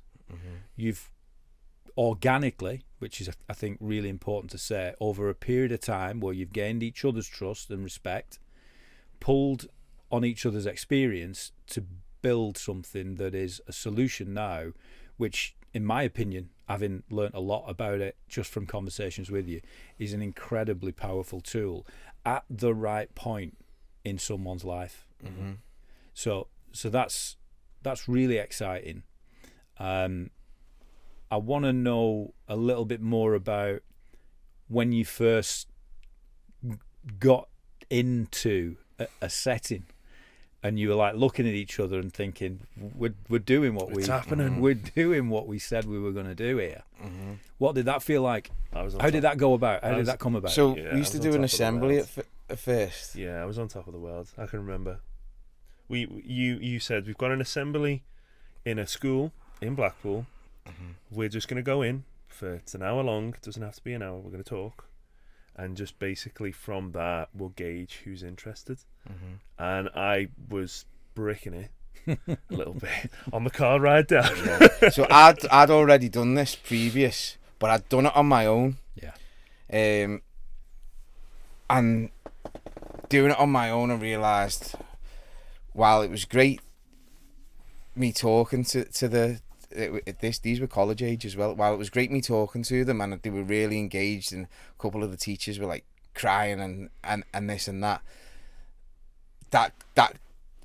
how do I move it from just an assembly into something that we can grab these kids and move them forwards? Because that they'll go home, and by the time EastEnders is on, they'll have forgot that I've been there. So when we were going to Blackpool together to do our first school together, I remember the feeling I had. So I was just trying to calm you down. So I was doing loads of comedy stuff, just going like telling the story about when you work down in the mines, and just really breaking the ice, weren't we? So by the time we got there, we'd been in hysterics the whole way to the school, and then we didn't plan anything to say. We just say it off the cuff. It was very much like personal stories, but I remember feeling like it's so important. Like, but not to the point where like if this has to go well, just to the point where like I'm really proud to be just stood here and even just given the opportunity. Because the opportunity, as you said before, like you can't force people to do anything, but to just have it there, the solution, and to go, this is what you can benefit from, and this is how you can benefit. And to see it work as well. When I showed you the testimonials, from Niall, the kid. I didn't know whether we could say names. We don't have to. Sorry, I was just demonstrating that I remembered. Can you? Yeah, you can say first names. But it like that to me was just encompassed what it was about. We got told like just this guy. It's not going to work. He's disengaged. He won't bother. He's been aggressive towards teachers. He's this. He's that. Like I said, his main ambition was to go to Amsterdam, become a drug dealer, and that was like that was the golden goose at the end of his life. And then we completely spun it round by just basically big brothering him. And it got to the stage where it did get taken away from him, not from us, from the host, from the school, and he ended up crying. Because he badly wanted. His mum rung up, didn't she? And was like, "Can we get him back in?" And he's desperate to come back. He really wants to talk to Dave. So let me just expand upon this section, because something occurred to me. We're talking about a generation younger than your generation, Sam. 2 generations younger than yours in terms of teenagers and younger, and a number of generations younger than yours, Dave. Children have changed over time. The way that children interact has changed, obviously with the advent of social media and digital channels and so on. I can remember 10 years ago, 15 years ago, referring to it as the erosion of youth, because what happens is people at a much younger age get to see things that potentially they shouldn't have any access to. It can be informative and educational as much as it can be dangerous and misguiding. But inevitably, in one way or another, young people have changed. In my opinion, having had 4 boys and seeing my youngest now, who's 16, and the way that he talks about younger children than him, I'm only seeing a retreat in terms of social skills. I'm only seeing that they're becoming more and more introspective because of the pressures of what you described as being what you imagined that beautiful world to be like. They can see it now. They can see it in front of them, and the pressure of wanting to be that must be incredible. And these are the young people who you guys are focused on providing with a new way of thinking. And I'm very careful about the way that I propose what you offer, because you're not, as you've said, Dave, going in there saying, listen, this is what you now need to be thinking about, doing, behaving like, because that is just not going to fly. No, it doesn't work. And it's like, when you're saying about me and Sam, that's the beauty of it. So obviously Sam will structure with my input. Let's say, for instance, the topic of the day is going to be motivation.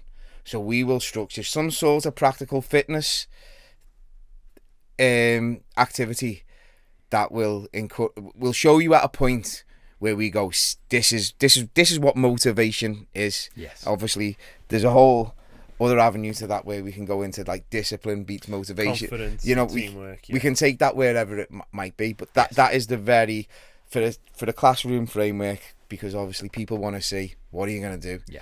Because if the crux of the matter came down to it, like I said to you in another conversation, like with a chef, like with a painter, Van Gogh didn't go and paint by numbers. He had an idea in his head, he sees it, and he paints it. It's very similar to the ethos that we have when we go into somewhere. You work it out on the canvas. On the canvas. Yeah. So it's like with Niall or with whoever that might be presented in front of us, we can't have a one-size-fits-all approach, because that doesn't work. That's the reason why these people, like we said about the 2p pieces rolling into those old money banks, that's the reason why certain people fall in and out of groups, because they're just trying to find wherever they fit in. Yes. So we have to adapt to them. Yeah. So whether that be, for instance, if I was in a place that might be multicultural, I then could talk to them about my experience of being multicultural. Yeah. That would then get me the floor space to talk to that person. Yeah. If we're going to talk about, for instance, poverty, then I would tell them my story. Yeah. And then that could get me into there. If we're going to talk about criminality, then I could tell. And then you can do a mixture of that and then put a bit of that with a bit of this and a bit of that. And then all of a sudden, I serve you up a painting or a dish that just works. And you go, how did that work? And I go, do you get what I mean? Yeah. So what I'm seeing there is that, you know, if we continue that analogy about painting the picture that you see in front of you. So we make observations and we put paint and react to that moment. The landscape's changing. It's constantly changing. So we want to capture the essence of what is in front of us. You're capturing the essence of what's in front of you, and that landscape's constantly changing. The difference, in my opinion, with what you're offering and what you do is that you are not pulling from a set of formulas, an answer that you think fits based on the formula and how it should be applied. What you're doing is you're able to intuit the particular specific emotion that is being displayed at that moment by that individual or group in order to be able to draw from your own experience the most appropriate answer. Exactly. And therefore you can't go retrospectively and say, well, this is how we did it and that's what we applied and this is how it works, because ultimately it's different every time. Now that can only come from people who have the right paint, the right brushes and the right ability to apply, observing the landscape in front of them. That's what makes you unique in my opinion, lads. It really does. And I'm really excited about coming to see one of these sessions, knowing that as well as all of that genuine, from the hip, authentic, from the heart, response and react, the structure that is also brought into it from that point of view of, here is the theme of the day, and here are the exercises we're going to go through that are going to get these people to do what Niall did, and that was to come back at the end and say, when are you next in? To walk back in the room and say, you coming back? No, that was another. That was another one. Yeah, that was in a different school. Different example. And that was a pupil that, like we said in the previous conversation, when we entered the room, they were like, just ignore him. Like, I don't want to say hard work because I don't really know what the correct terminologies are. Reserved. He was just reserved. Yeah. So to me, that was like that's like red rag to a bull. Yeah. So as Sam was leading the lesson, I literally went and I just sat on his desk. And I don't think many people, I don't know how school teachers work, but you know, I literally sat on his desk if though I was just like one of the kids or his mate or whatever, and he didn't want to know. Yeah. And there was part of me that thought, yeah, this ain't gonna happen. Like this, I'm not gonna get through to him. And then we were just talking, one word answers. And like I said about the teasing, I threw a little tease in there, like, you know, can't remember what I said, but I got a response. Yeah, wasn't you blather him on Xbox? Yeah. No, that would come afterwards. And he said something, so I was like, and then I was like, he said, "Do you play Xbox?" And then he was like, "Yeah." And then I was like, "We'll play. I'll bring FIFA in, and I'll blather you on it, and you won't beat me." And we got into an argument, but in a fun way. Yeah. And then he come out of his shell and just all of a sudden started speaking to me. Yeah, because that's how I would have spoke. Yeah, to my mates, and they're very much that's what it's like. Again, in prison, it's very schoolish when you're in there. Yeah. It's like, I'll beat you at this. No, you won't. And everything becomes a competition. Yeah. No, you won't. No, you won't. Yes, you will. And that was the lad then that at the end, when we were the head teacher or the deputy head, knocked on the door and went, "When are these lads next in? Can I be on it?" And that was like It's worth pointing out as well. We are adaptable, but we don't go in off the fly and just kind of go. Someone's just thrown us in a room and go, think quick. We do have we have session plans. Like on that day, we went in with boxing gloves, and pads, and we even got, like, I remember, you remember that kid, and I remember that kid as well. But the one that actually she broke my heart. I know yeah. So there was two girls, and they didn't look like delinquents. They didn't look naughty or anything like that. They looked really shy, and they sat next to each other. And they're just playing with some, I don't know, like a skateboard. And at one point, they just put a hand up and gone, "Can you teach me how to make friends? Yeah. Because I've tried loads of different things and no one wants to be my friend." So even... She must have been only about 12 as well. Exactly. So, and part of the adaptability is not just going towards kids who may be a bit naughty or on the precipice of exclusion. It's to those types of children as well who are just struggling. Give them confidence. For confidence and to fit into society and to be able to kind of go, "Hey, do you know what? Like, we're here for you." We've done a lot. We've done a lot with girls. It tends to be a lot of eating disorders. So a lot of sort of problems around body image and things body image. This is a really important thing because we created a presentation to supply to either funders or to schools, to head teachers. At the time, it was a student welfare officer, something like that. And part of the presentation was girls, especially, are predisposition to compare themselves, of course, to other people.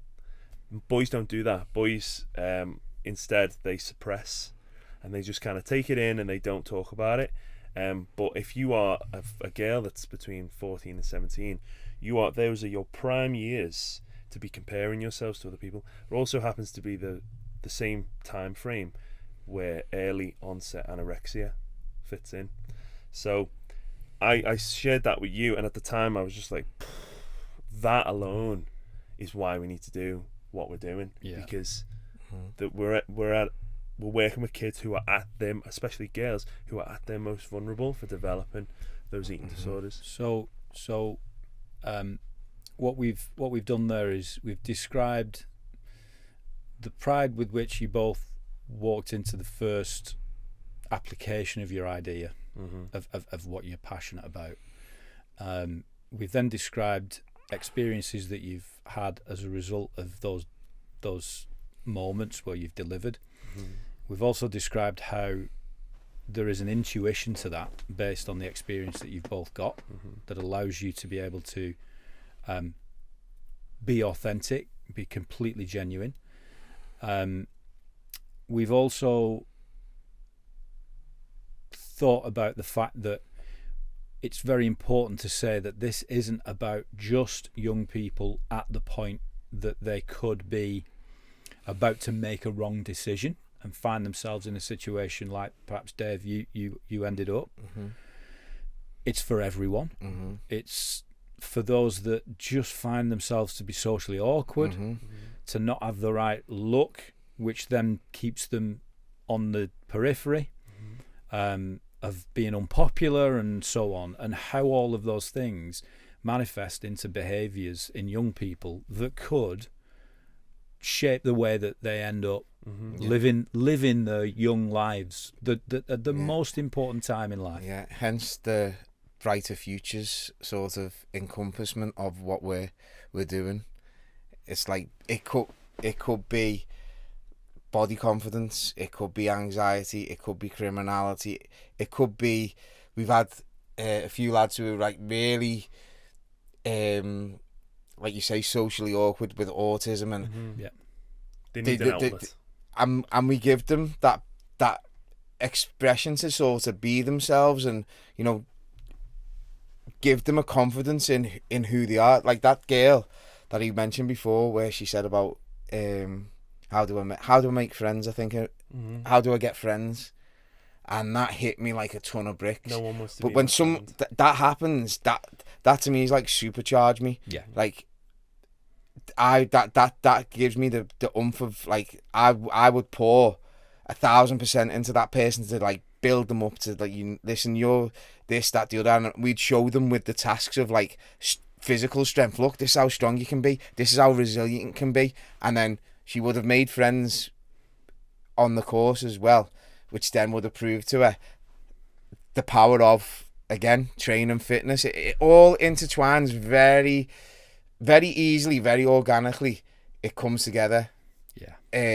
I said this in a previous conversation. Those years 0 to 7 are probably the most influential when it comes to building your personality and shaping your future. But you also go through it again between the ages of 14 and 17.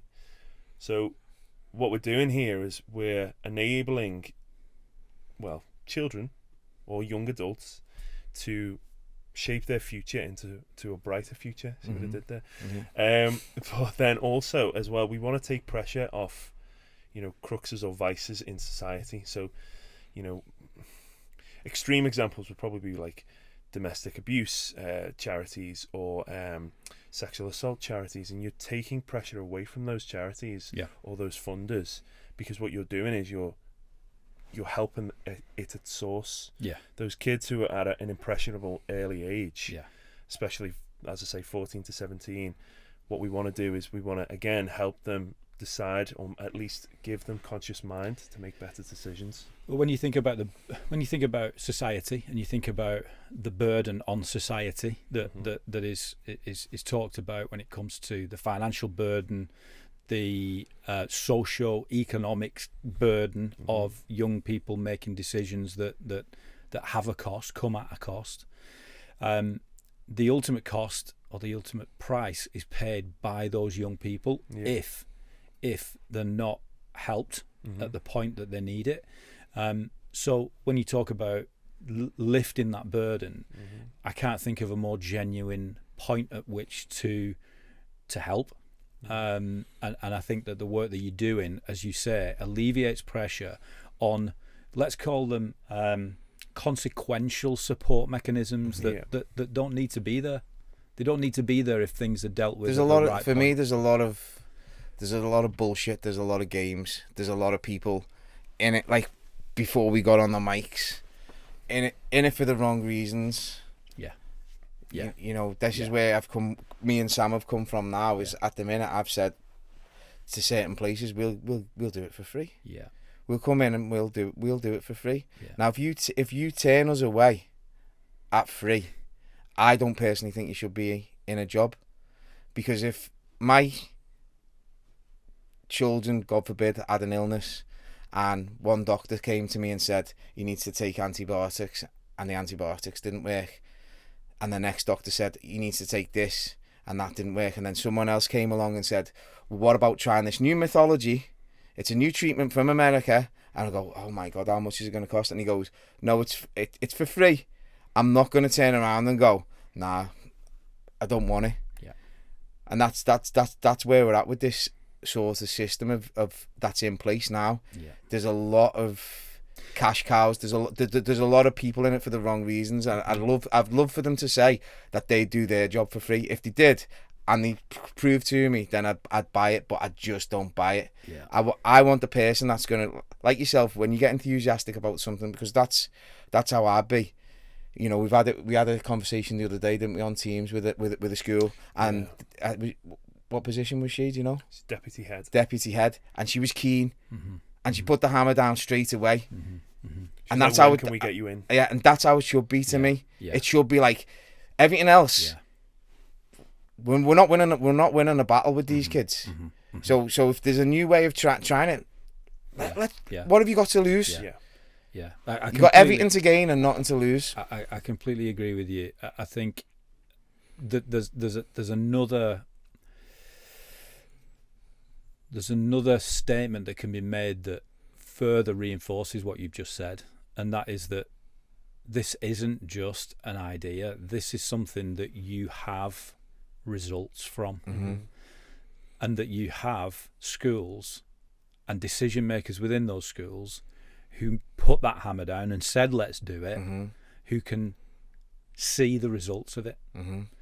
You've got testimonials from young people who would not even speak in private one-to-one with one of their teachers, sitting in front of a video camera mm-hmm. with mates of theirs watching on, mm-hmm. willing to say something about the help that you guys have given them. Mm-hmm. So what's not to like about that? And when if I channel my inner what's the phrase I want to use here? If I channel my inner authority as a education provider, what qualifications do you guys have? Are you CBD checked? What's the phrase? DBS checked and all that. So presumably all of those things are in place as well. So anyone thinking about getting in touch with you guys, know that every single bit of due diligence that is necessary is in place, mm-hmm. and that what you're doing is you're coming in and making real difference mm-hmm. to young people's lives. Mm-hmm. But the qualifications are the scars. Yeah. Do you get what I'm saying? Yeah. The qualifications are the first thing I'll say to these kids the minute we get them is, we are not teachers. Yeah. And I don't care sort of what you have to say, what you have to, like. The irony being that you are the best teachers that they can possibly have for that subject.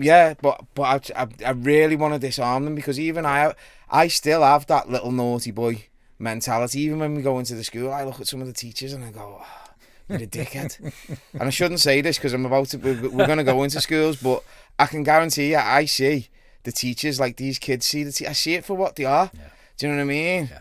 Authority. I don't want to say too much because I'll upset them, but it's like I see it as them, and they can see. So maybe reframe that by saying that when you go in, you see the world from their eyes. Yeah, I do. Yeah, so when you said about the generations have grown up from, and they're so different. Like for me, whenever I get with anybody of any generation, whether that be like Sam's, I don't know how old. Honest to God, in my head, I don't really know how old I probably am. I am just Dave. Yeah, there's no like this generation and that generation. My generation's worse than the other. I think that's just all labels. I hate to label. Yeah. Hate to label anyone. We go in there, and for me, there's a good soul in everybody. Yeah. It's just about finding a way, like the genie in the lamp, just to get that out. Also, as well, like when we went to Blackpool, some of the kids had gone through far too much for the age that they were, and so a teacher who is pretty much I don't want to generalise, but like, let's say a teacher is very proper. They haven't got the life experience. Sorry. You can't relate. You've gone to uni, you've done your qualifications, you've probably been on your uni nights out, lived a little when you were in. Dad's paid for your car.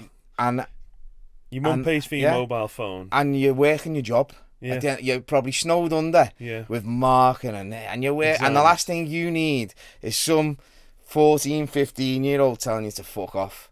Do you get what I mean? Whereas you can tell me to fuck off 52 times. I'm not arsed. Like, that's how I speak. That's how they speak. It's cool. That's the language I understand. I don't know if you got told this when you were in school, but the teacher used to say to me, I get paid either way. So whether or not you... Whether or not you do this homework or you revise for this exam, I get paid either way. And that's what gets said to the class several times through different teachers. You know what? That is an amazing observation to have made, especially when you're making it. So let me try and capture what you've just said, because what I'm going to do is I'm going to edit into and reinforce the things that you've said. We're going to cut a couple of things out there where you said you dickhead and what a wanker and all that. Because but that's the truth, totally though. The truth. It's totally the truth, right? I've gone even when we've gone in to do an assembly in one school. I'm not going to mention any names. They sat we had a teacher, but then they sat like a behavioural one or one to do with the behavioural. I don't know what it is in the back.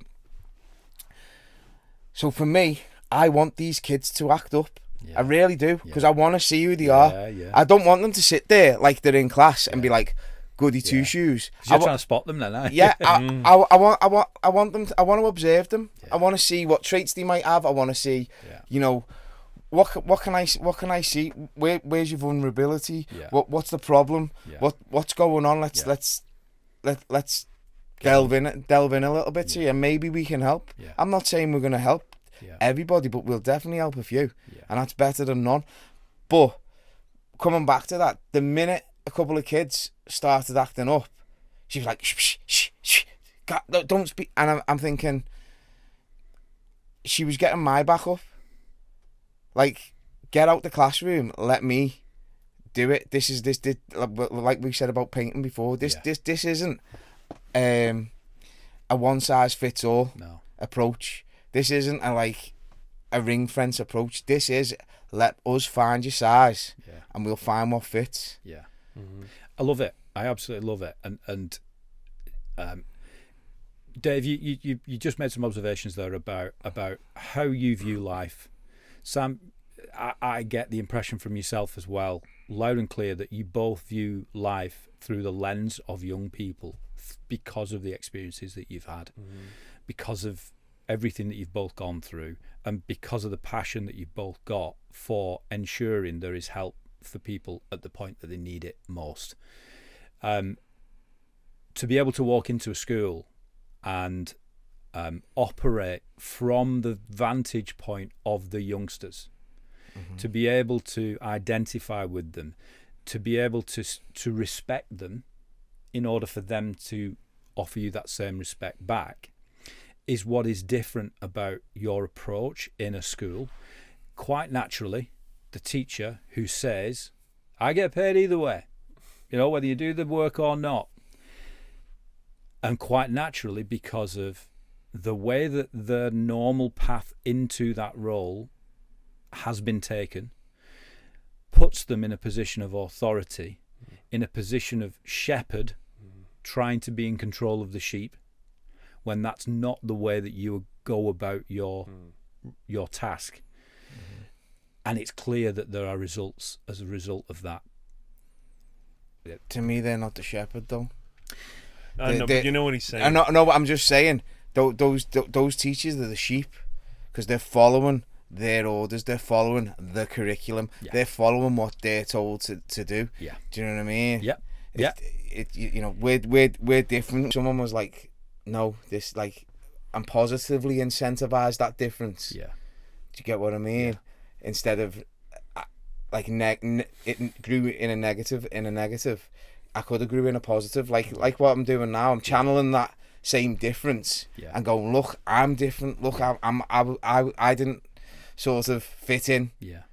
But I can now. I've actually got a wonderful, I think, analogy for this. A client of mine used to be in the military and very used to taking orders. When he came back to civilian life, he had a really hard time taking orders from people, because obviously they weren't in positions of power.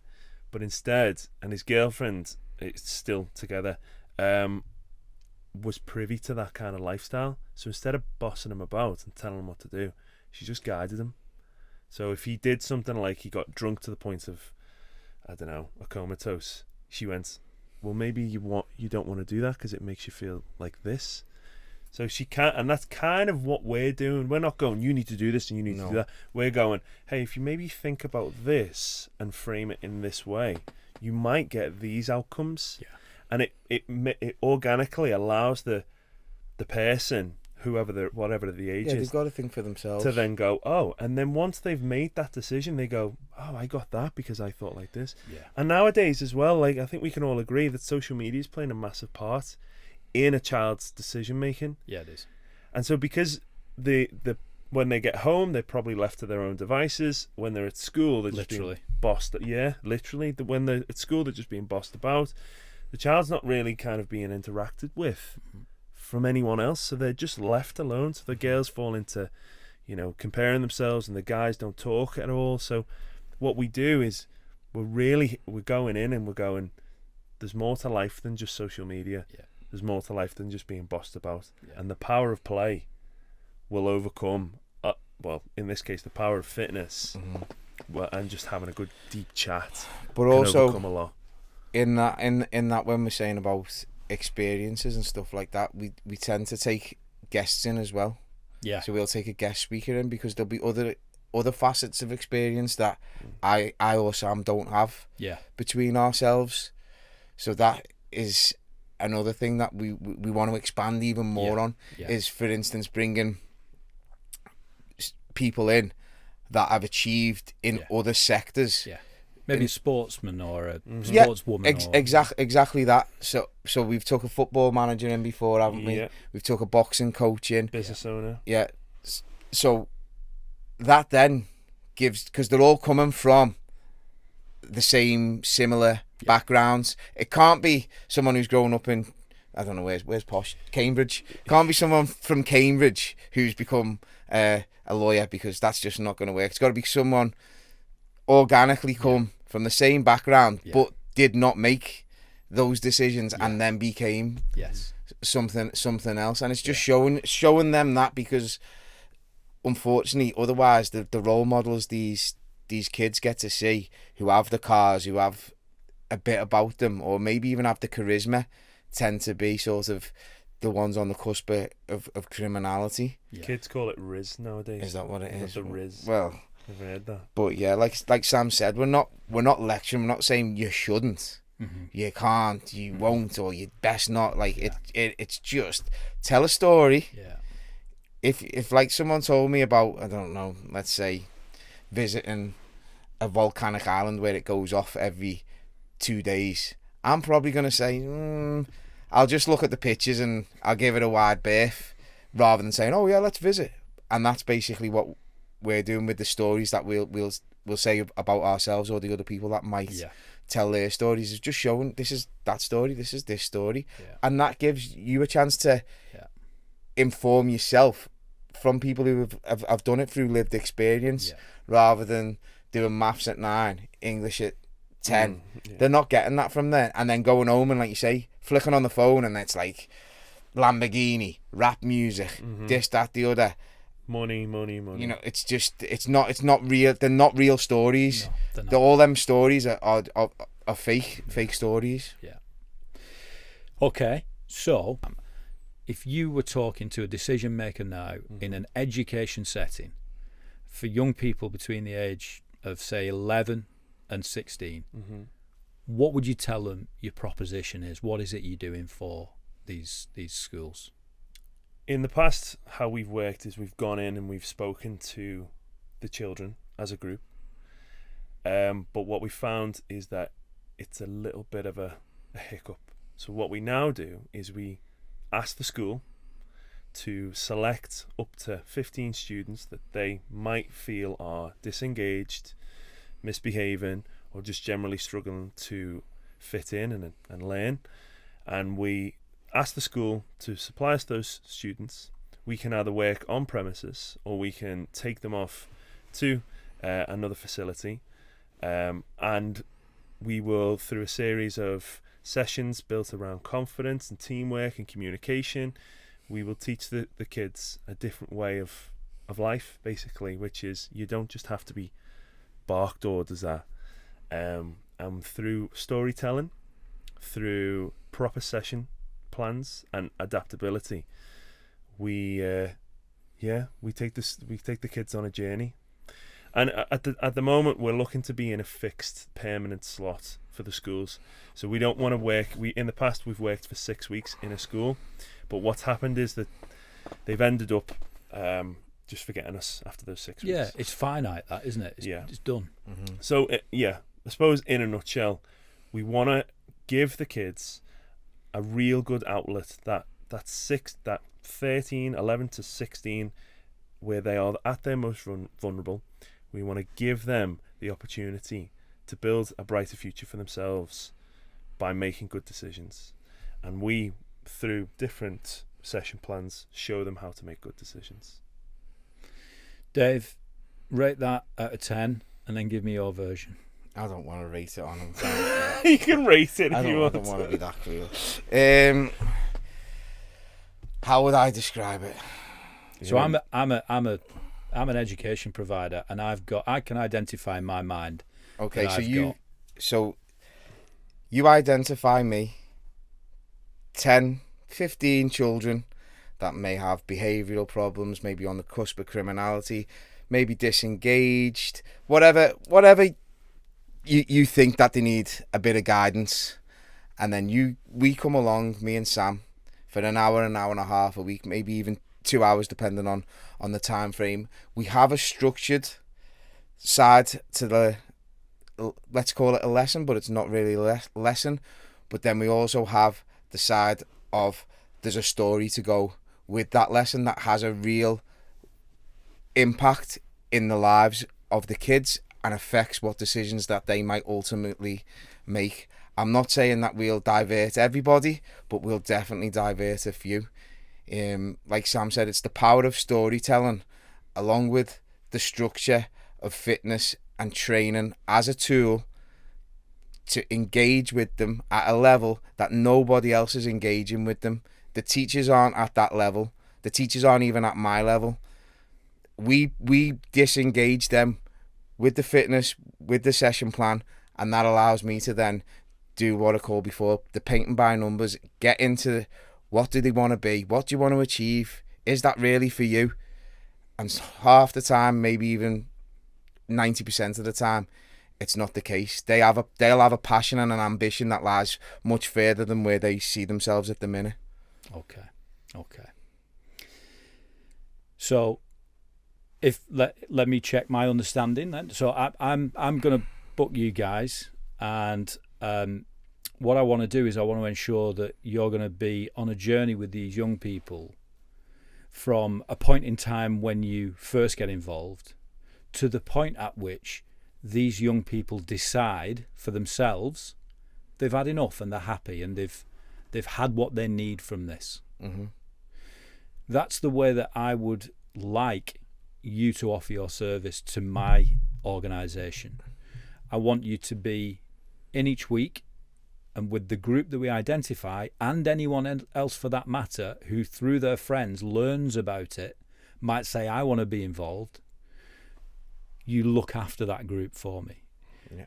And we report back maybe each week to say how each session went, and we identify what's going on with those individuals until they're happy, until they feel that they've gone through process. Yeah, or they could just stay with us. Yeah. I don't want to pull the rug from them. No. From anybody.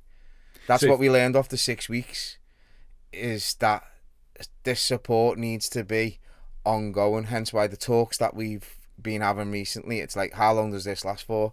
And I'm like, we're only coming in if you can give us an hour a week, every week throughout the school term.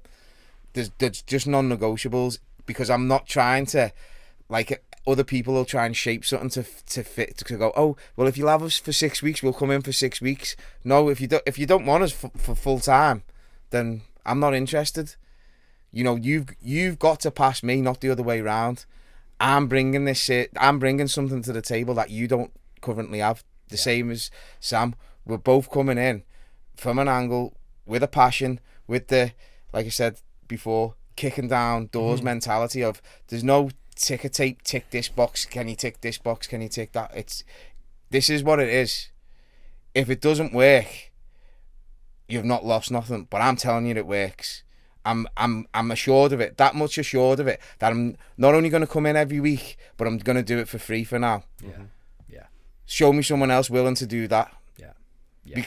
Do you know what I mean? Perfect. And that leads me on to the fact that from a practical point of view, if I'm a young person who wants to stay in touch with Sam and Dave, regardless of whether or not you've been into my school and are no longer coming to my school, I'm going to be in touch with you. You can. And we're going to be... Well, that's where we need the centre. Okay, so tell me a bit about the ambition now, in order to be able to cater for young people who will, and I guarantee it because I've seen the testimonial from young Niall, who you can tell just by the way that he's expressing himself, he wants time with you. He wants to be learning from you, growing at pace in your organisation. So what happens? We just need the space to be able to put that in for the community.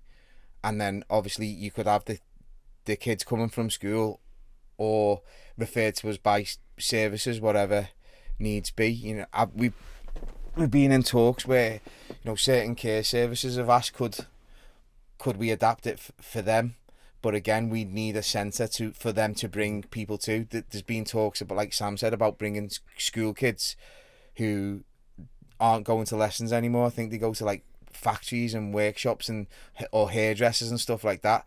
We'd like to open up and bring those kids to us in the day and give them a bit more impetus, a bit more fire in the belly.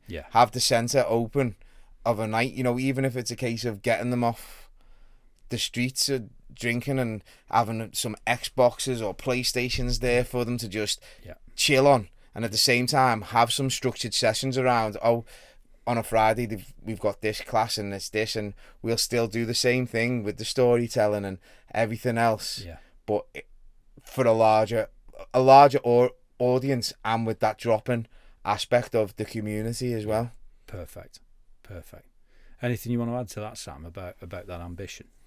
So as I say, we do have a facility, but it's not tailor-made. So we'd like a dedicated tailor-made facility where we can grow into and offer, as Dave said, multiple different factions of that facility for different purposes. So whether it's just a bit of a calm down room, a bit of an isolation room, or a bit of a communal room. But for me personally, I would want one of those centres in each region of the country.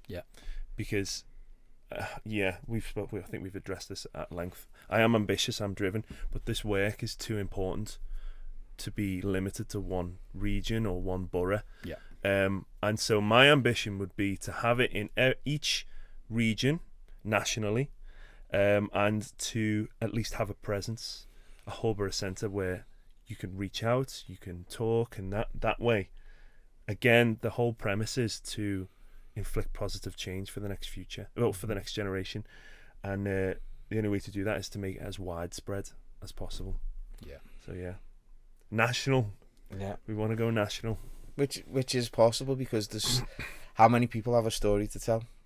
The thing what we're doing now, sitting around on a bunch of mics, and it's become so popular, podcast, is because people have stories to tell, and people like to listen to other people's stories. So these youngsters are no different, but we can use this tool of telling our stories, because too often now the stories aren't told, it's just the result. So it's just a gold chain or a watch or a holiday, and you get a picture, and you're not even allowed to type that many words next to the picture. So when I said to you before about the entrapment of me into early criminality, was me sitting around picturing the things I was getting told. You know, these kids are doing the same things. They're conjuring up how do I get there, and what do I do, and nobody's there giving them any background to these stories. Like, listen, that car's probably rented. Do you know what I mean? I know that guy. He's not what he's saying he is, or what. Just that storytelling. It could be anything. It doesn't have to be a fantastic turnaround story. It doesn't have to be anything epic. It could be the story. Like I always say, why is there no film about the guy who goes out to work, provides for his kids, comes home, is a good man, stable, never puts a foot wrong, because it doesn't sell. But that technically is that's the society everyone wants to live in. That's the dream. Yeah. So why are we painting pictures that you have to be outrageous, or you have to be sensational, or you have to be out there, or you have to commit a crime, or you have to do X, Y, Z? If to me that's counterproductive. What we should be telling them is the stories of, like I always say to them, one of the things I say is like, most of the people that I knew before I went to jail, yeah, they continued in whatever line of work they were in. And me coming 8 years later, 10 years later, they're all thriving in whatever sector that they've worked in, because they've done it the right way. Yeah. They've all got jobs, they've all got stability, they've all got families, X, Y, Z, whereas someone like me, who might have been achieving a bit more mid to late 20s, I've come out of prison and you're starting again. You're starting from scratch with what? Yeah. Because there was no infrastructure. It's just it's very loosely based. Yeah. That's a Bronx Tale, I think. You know, when Robert De Niro's character says he's not a tough guy because his son is getting involved. That's right. Yeah. Very exactly poignant. It is a Bronx Tale. A Bronx Tale. So Robert De Niro's son in the film is getting in with a gangster. Yeah. And he's very impressed, and he's very kind of like, oh, he's a tough guy. And Robert De Niro pulls him in, grabs him by the scruff of the neck, and was like, he's not a tough guy. A tough guy is getting up at 5 a.m. every morning to provide for his family. He's a bus driver, Robert De Niro, in the borough. But like I say, every single person I know that just stuck in the job or kept going with their own business, they're all pretty much, most of them are successful. Yeah. And I'm there still chomping on the bit as a grown man because of the wrong decisions. There's no real success stories. Mm-hmm. One of the quotes I live my life by is "You're writing the story." Mm-hmm. So like, and it's just as simple as that. Like, if you imagine yourself 85 years of age and you're reading back on your life, then you what do you want to read? Mm-hmm. But it's reminding people here and now you're currently still writing the story. Yeah. Do you know what I mean? So you still have all the power. The problem with young people these days is what Dave was just suggesting there, is that they're reading the wrong stories. They're looking at the stories that are fake. They're looking at the stories that there's no story. There's no stories. It's a caption. Yeah. Like winning. Yeah. Hashtag winning. Yeah. And you've got 5 birds around you on the beach. You know what I mean? Lambo in the background. Not mentioning that you've just tricked them over and said, just take a picture with us, and then you've sent it to all your mates lying. Do you know what I mean? You're right. It's like, but the real stories are what counts. And when we're talking about expanding, there'll never be a shortage of people that have to tell you the story, yourself included. Yeah. Every little story can help. Exactly. It just reminded me of a quote that I read only maybe a couple of days ago. It was Quentin Tarantino. And he was asked, what film school did you go to? And he said, I didn't study movies. I went to the movies. Yeah. That's what I did. Yeah. So it's about lived experience, isn't it? It's definitely. It's the power of storytelling. Yeah. So the power of storytelling with the structure of fitness, and together you end up with just a perfect little thing that just works. Yeah. And that's why we're willing to go try it. Yeah. I'm not, when you're confident in something and you're confident in a product, you will give it away. Yeah. Because you know that people will come back for more. Yeah. You know, the worst case scenario with something is you're trying to charge someone straight off the bat because immediately you're not confident. I'm not confident. There's well, you believe in it. Mm-hmm. So we're going to edit all this, but when I think about what you do, yes, these are stories that you tell, right? But they're real life. Okay, so it's not stories. They're not fiction. These are stories of the truth, right? And so for me, it's the power of real life stories with the structure of physical well-being to give positive outcomes to youngsters and empower them. So yeah, I mean, look, what I'll do from a kind of a frame in the whole thing is I'll do a piece to camera, which will just be me going, listen, you meet these two guys and blah blah, and it'll be that whole tee up.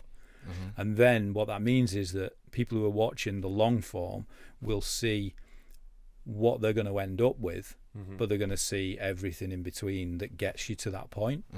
And then what we'll do is we'll slice it a fucking million different ways. So imagine me in shot now on a mobile device, and imagine you in shot on a mobile device, and that's what we're going to get with. And they're going to be like 7-second things. Fucking hell, I walked into that school and I thought, what a load of dickheads, or whatever. That's the one that's stuck in me. But please do, because it's shock and awe. It's not even shock and awe. It's the truth. It's the truth. Yeah. Do you know what I mean? And they're the type of things that do gain you that not respect, but those kids can look at it and go, yeah, exactly. Dickhead's been telling me what to do. The thing is, we're going in. We're just listeners at first. I think the kids can smell it a mile off as well. 100%. Even if they didn't know, they're sharper than us. Even if a kid, if you sat like a bunch of kids down in a room and then just brought a random adult in, and they were a teacher, but you didn't inform them, they'd smell it a mile off. Yeah, they would. Whereas when we go in, they can smell it. This is real. Yeah. These guys are talking real. And there's no authority there. Do you get, Yeah. there's no... You're on that level. Same level. There's no authority there. Because the same passion we talk to you and have been talking about and with is conveyed even more when you're stood in front of the kids and you're looking them in the eyes. Those are your subjects. Those are the people that you wanting to help more than anything, and that to me is a really powerful thing, isn't it? Because well, I'm at least 15 years later. You're about 100 years later. So, and you're going, you're doing it now. Like you can help yourself right now. You're a few years away from making it really good, or even a few months, or just a session. For me, it's just about giving them belief. Yeah.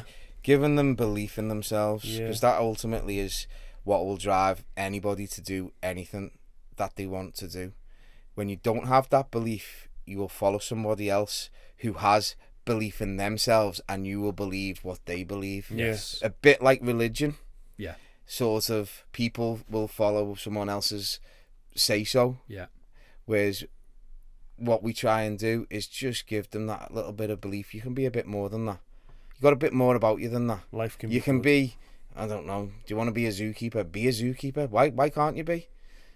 And then just giving people belief is something that we don't tend to do, especially in this society. We love to knock people down. You can't do that. You won't. You're from here. You can't do that. You're from there. You're not tall enough to be that. You're too tall to be that. Do you know what I mean?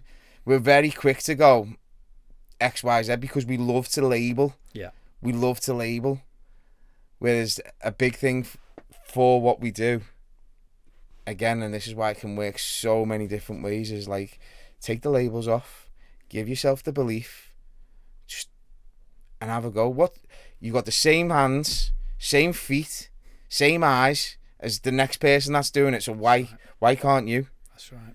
And as well, like if we're stood in front of the kids and going, you can do it, all of these things you can do, then it might just be one or two of them that go, fucking hell, yeah, do you know what? I can. I'll at least try. That is pretty much in every session. As soon as you start, they go, oh, we can't do this. And then I'll say to them, no, you can. Like, trust me, it's all in your head. Just mentally, you'll hit what you perceive to be, oh, that's my limit. And you can go so much more past your limit. But doing that physically, the physical process allows them to release the mental process of going, oh yeah, he was right. I've pushed myself further than I thought I could go, and now I've gone past it. I feel like I can go forever. And we do that with a lot of different exercises, like I said to you about the obstacle one, where I explain why we're here, and I line them all up facing away from me, and I tell Sam to throw a load of shit into the middle of the sport hall, and I stand at the back and I explain to them, I'm the only person that can guide you through this obstacle course, and that's life. The chair might be a stumbling block, the basketball on the floor could be a death in the family that you don't know how to react to. Do you know what I mean? I'm the only, no, if you're standing 2 meters in front of me, you still can't see what I see. And that's where the lived experience comes in, is that we're just there to show the obstacles that might come your way, what you might face, how to tackle them. Again.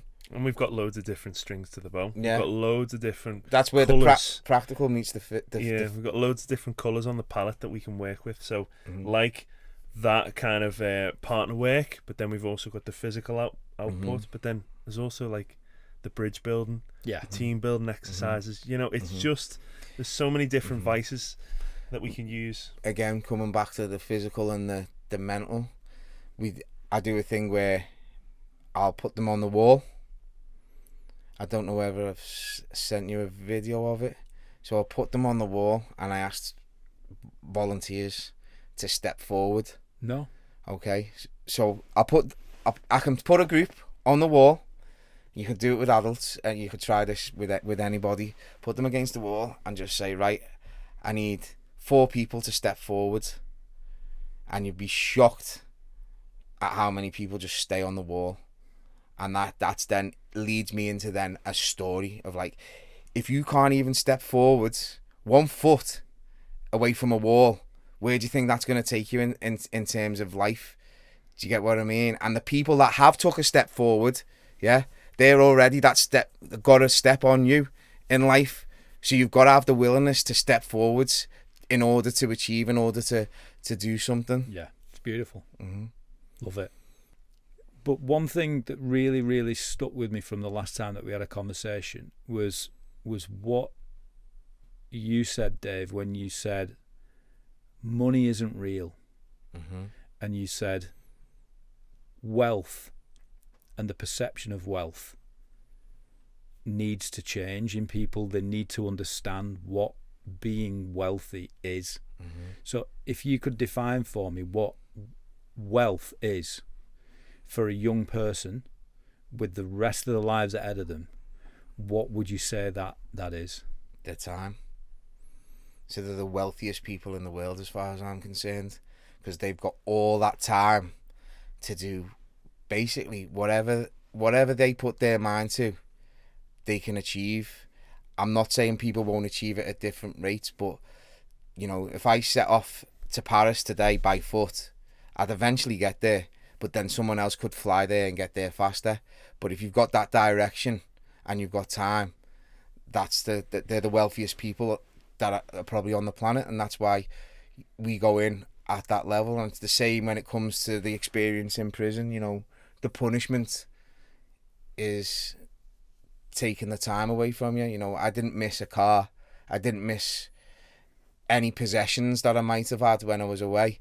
I missed the time to be with my family, the time to be with kids, the time to just spend outdoors, the time to even breathe, the little things that you don't even think of. Anything that costs money, you do not miss when you have your freedom taken away from you. You just miss the things that are real life.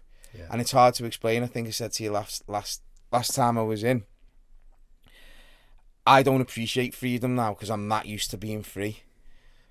But when you're locked up and you get that freedom, the feeling is like, oh my God, like the world, like there's so much to do, to eat, to little things, even down to like I said to you, go in the toilet and having a number 2 in peace you don't even appreciate what that is. Yeah. Do you get what I mean? Mm-hmm. Yeah. To have a sleep without a night clocky shining a torch in your face, you know, to not hear rattling of just little tiny. Freedom is a gift that everyone pretty much has the freedom to be who they want to be, and it's about choosing what that person is going to be. So for me, it's time, and the more time you have, the richer you are. You know, sorry to interrupt. No. If I'm a billionaire, multi-billionaire, and maybe 80 years old, mm-hmm. would you swap it all to go back to 60, 70? Would you swap it all to have you'd swap it all to have another year? Mm-hmm. So ultimately, the money is a way that we as a society have used to buy other people's time. Mm-hmm. To go, yeah, I'll pay you £10 an hour, so I have your time. I'll pay you this, so I have your time. Mm-hmm. If it's a punishment, I will take your time. If you look at the world like that, you'll see that time is everything. Yeah, beautifully put. And I think when you put that into the context of a young person who doesn't realise that they've got all that time ahead of them to be who they want to be, to shape themselves in ways that are entirely up to them, then they are the richest people on earth, aren't they? Mm-hmm. What you're doing is actually giving them your time. Mm-hmm. And when you give them that time, it's to get them to realise just how much value there is in time. Mm-hmm. I think that's really powerful. Mm-hmm. And I can't think of a better way to help and support young people today in order for them to realise that is something that you're giving them. Mm-hmm.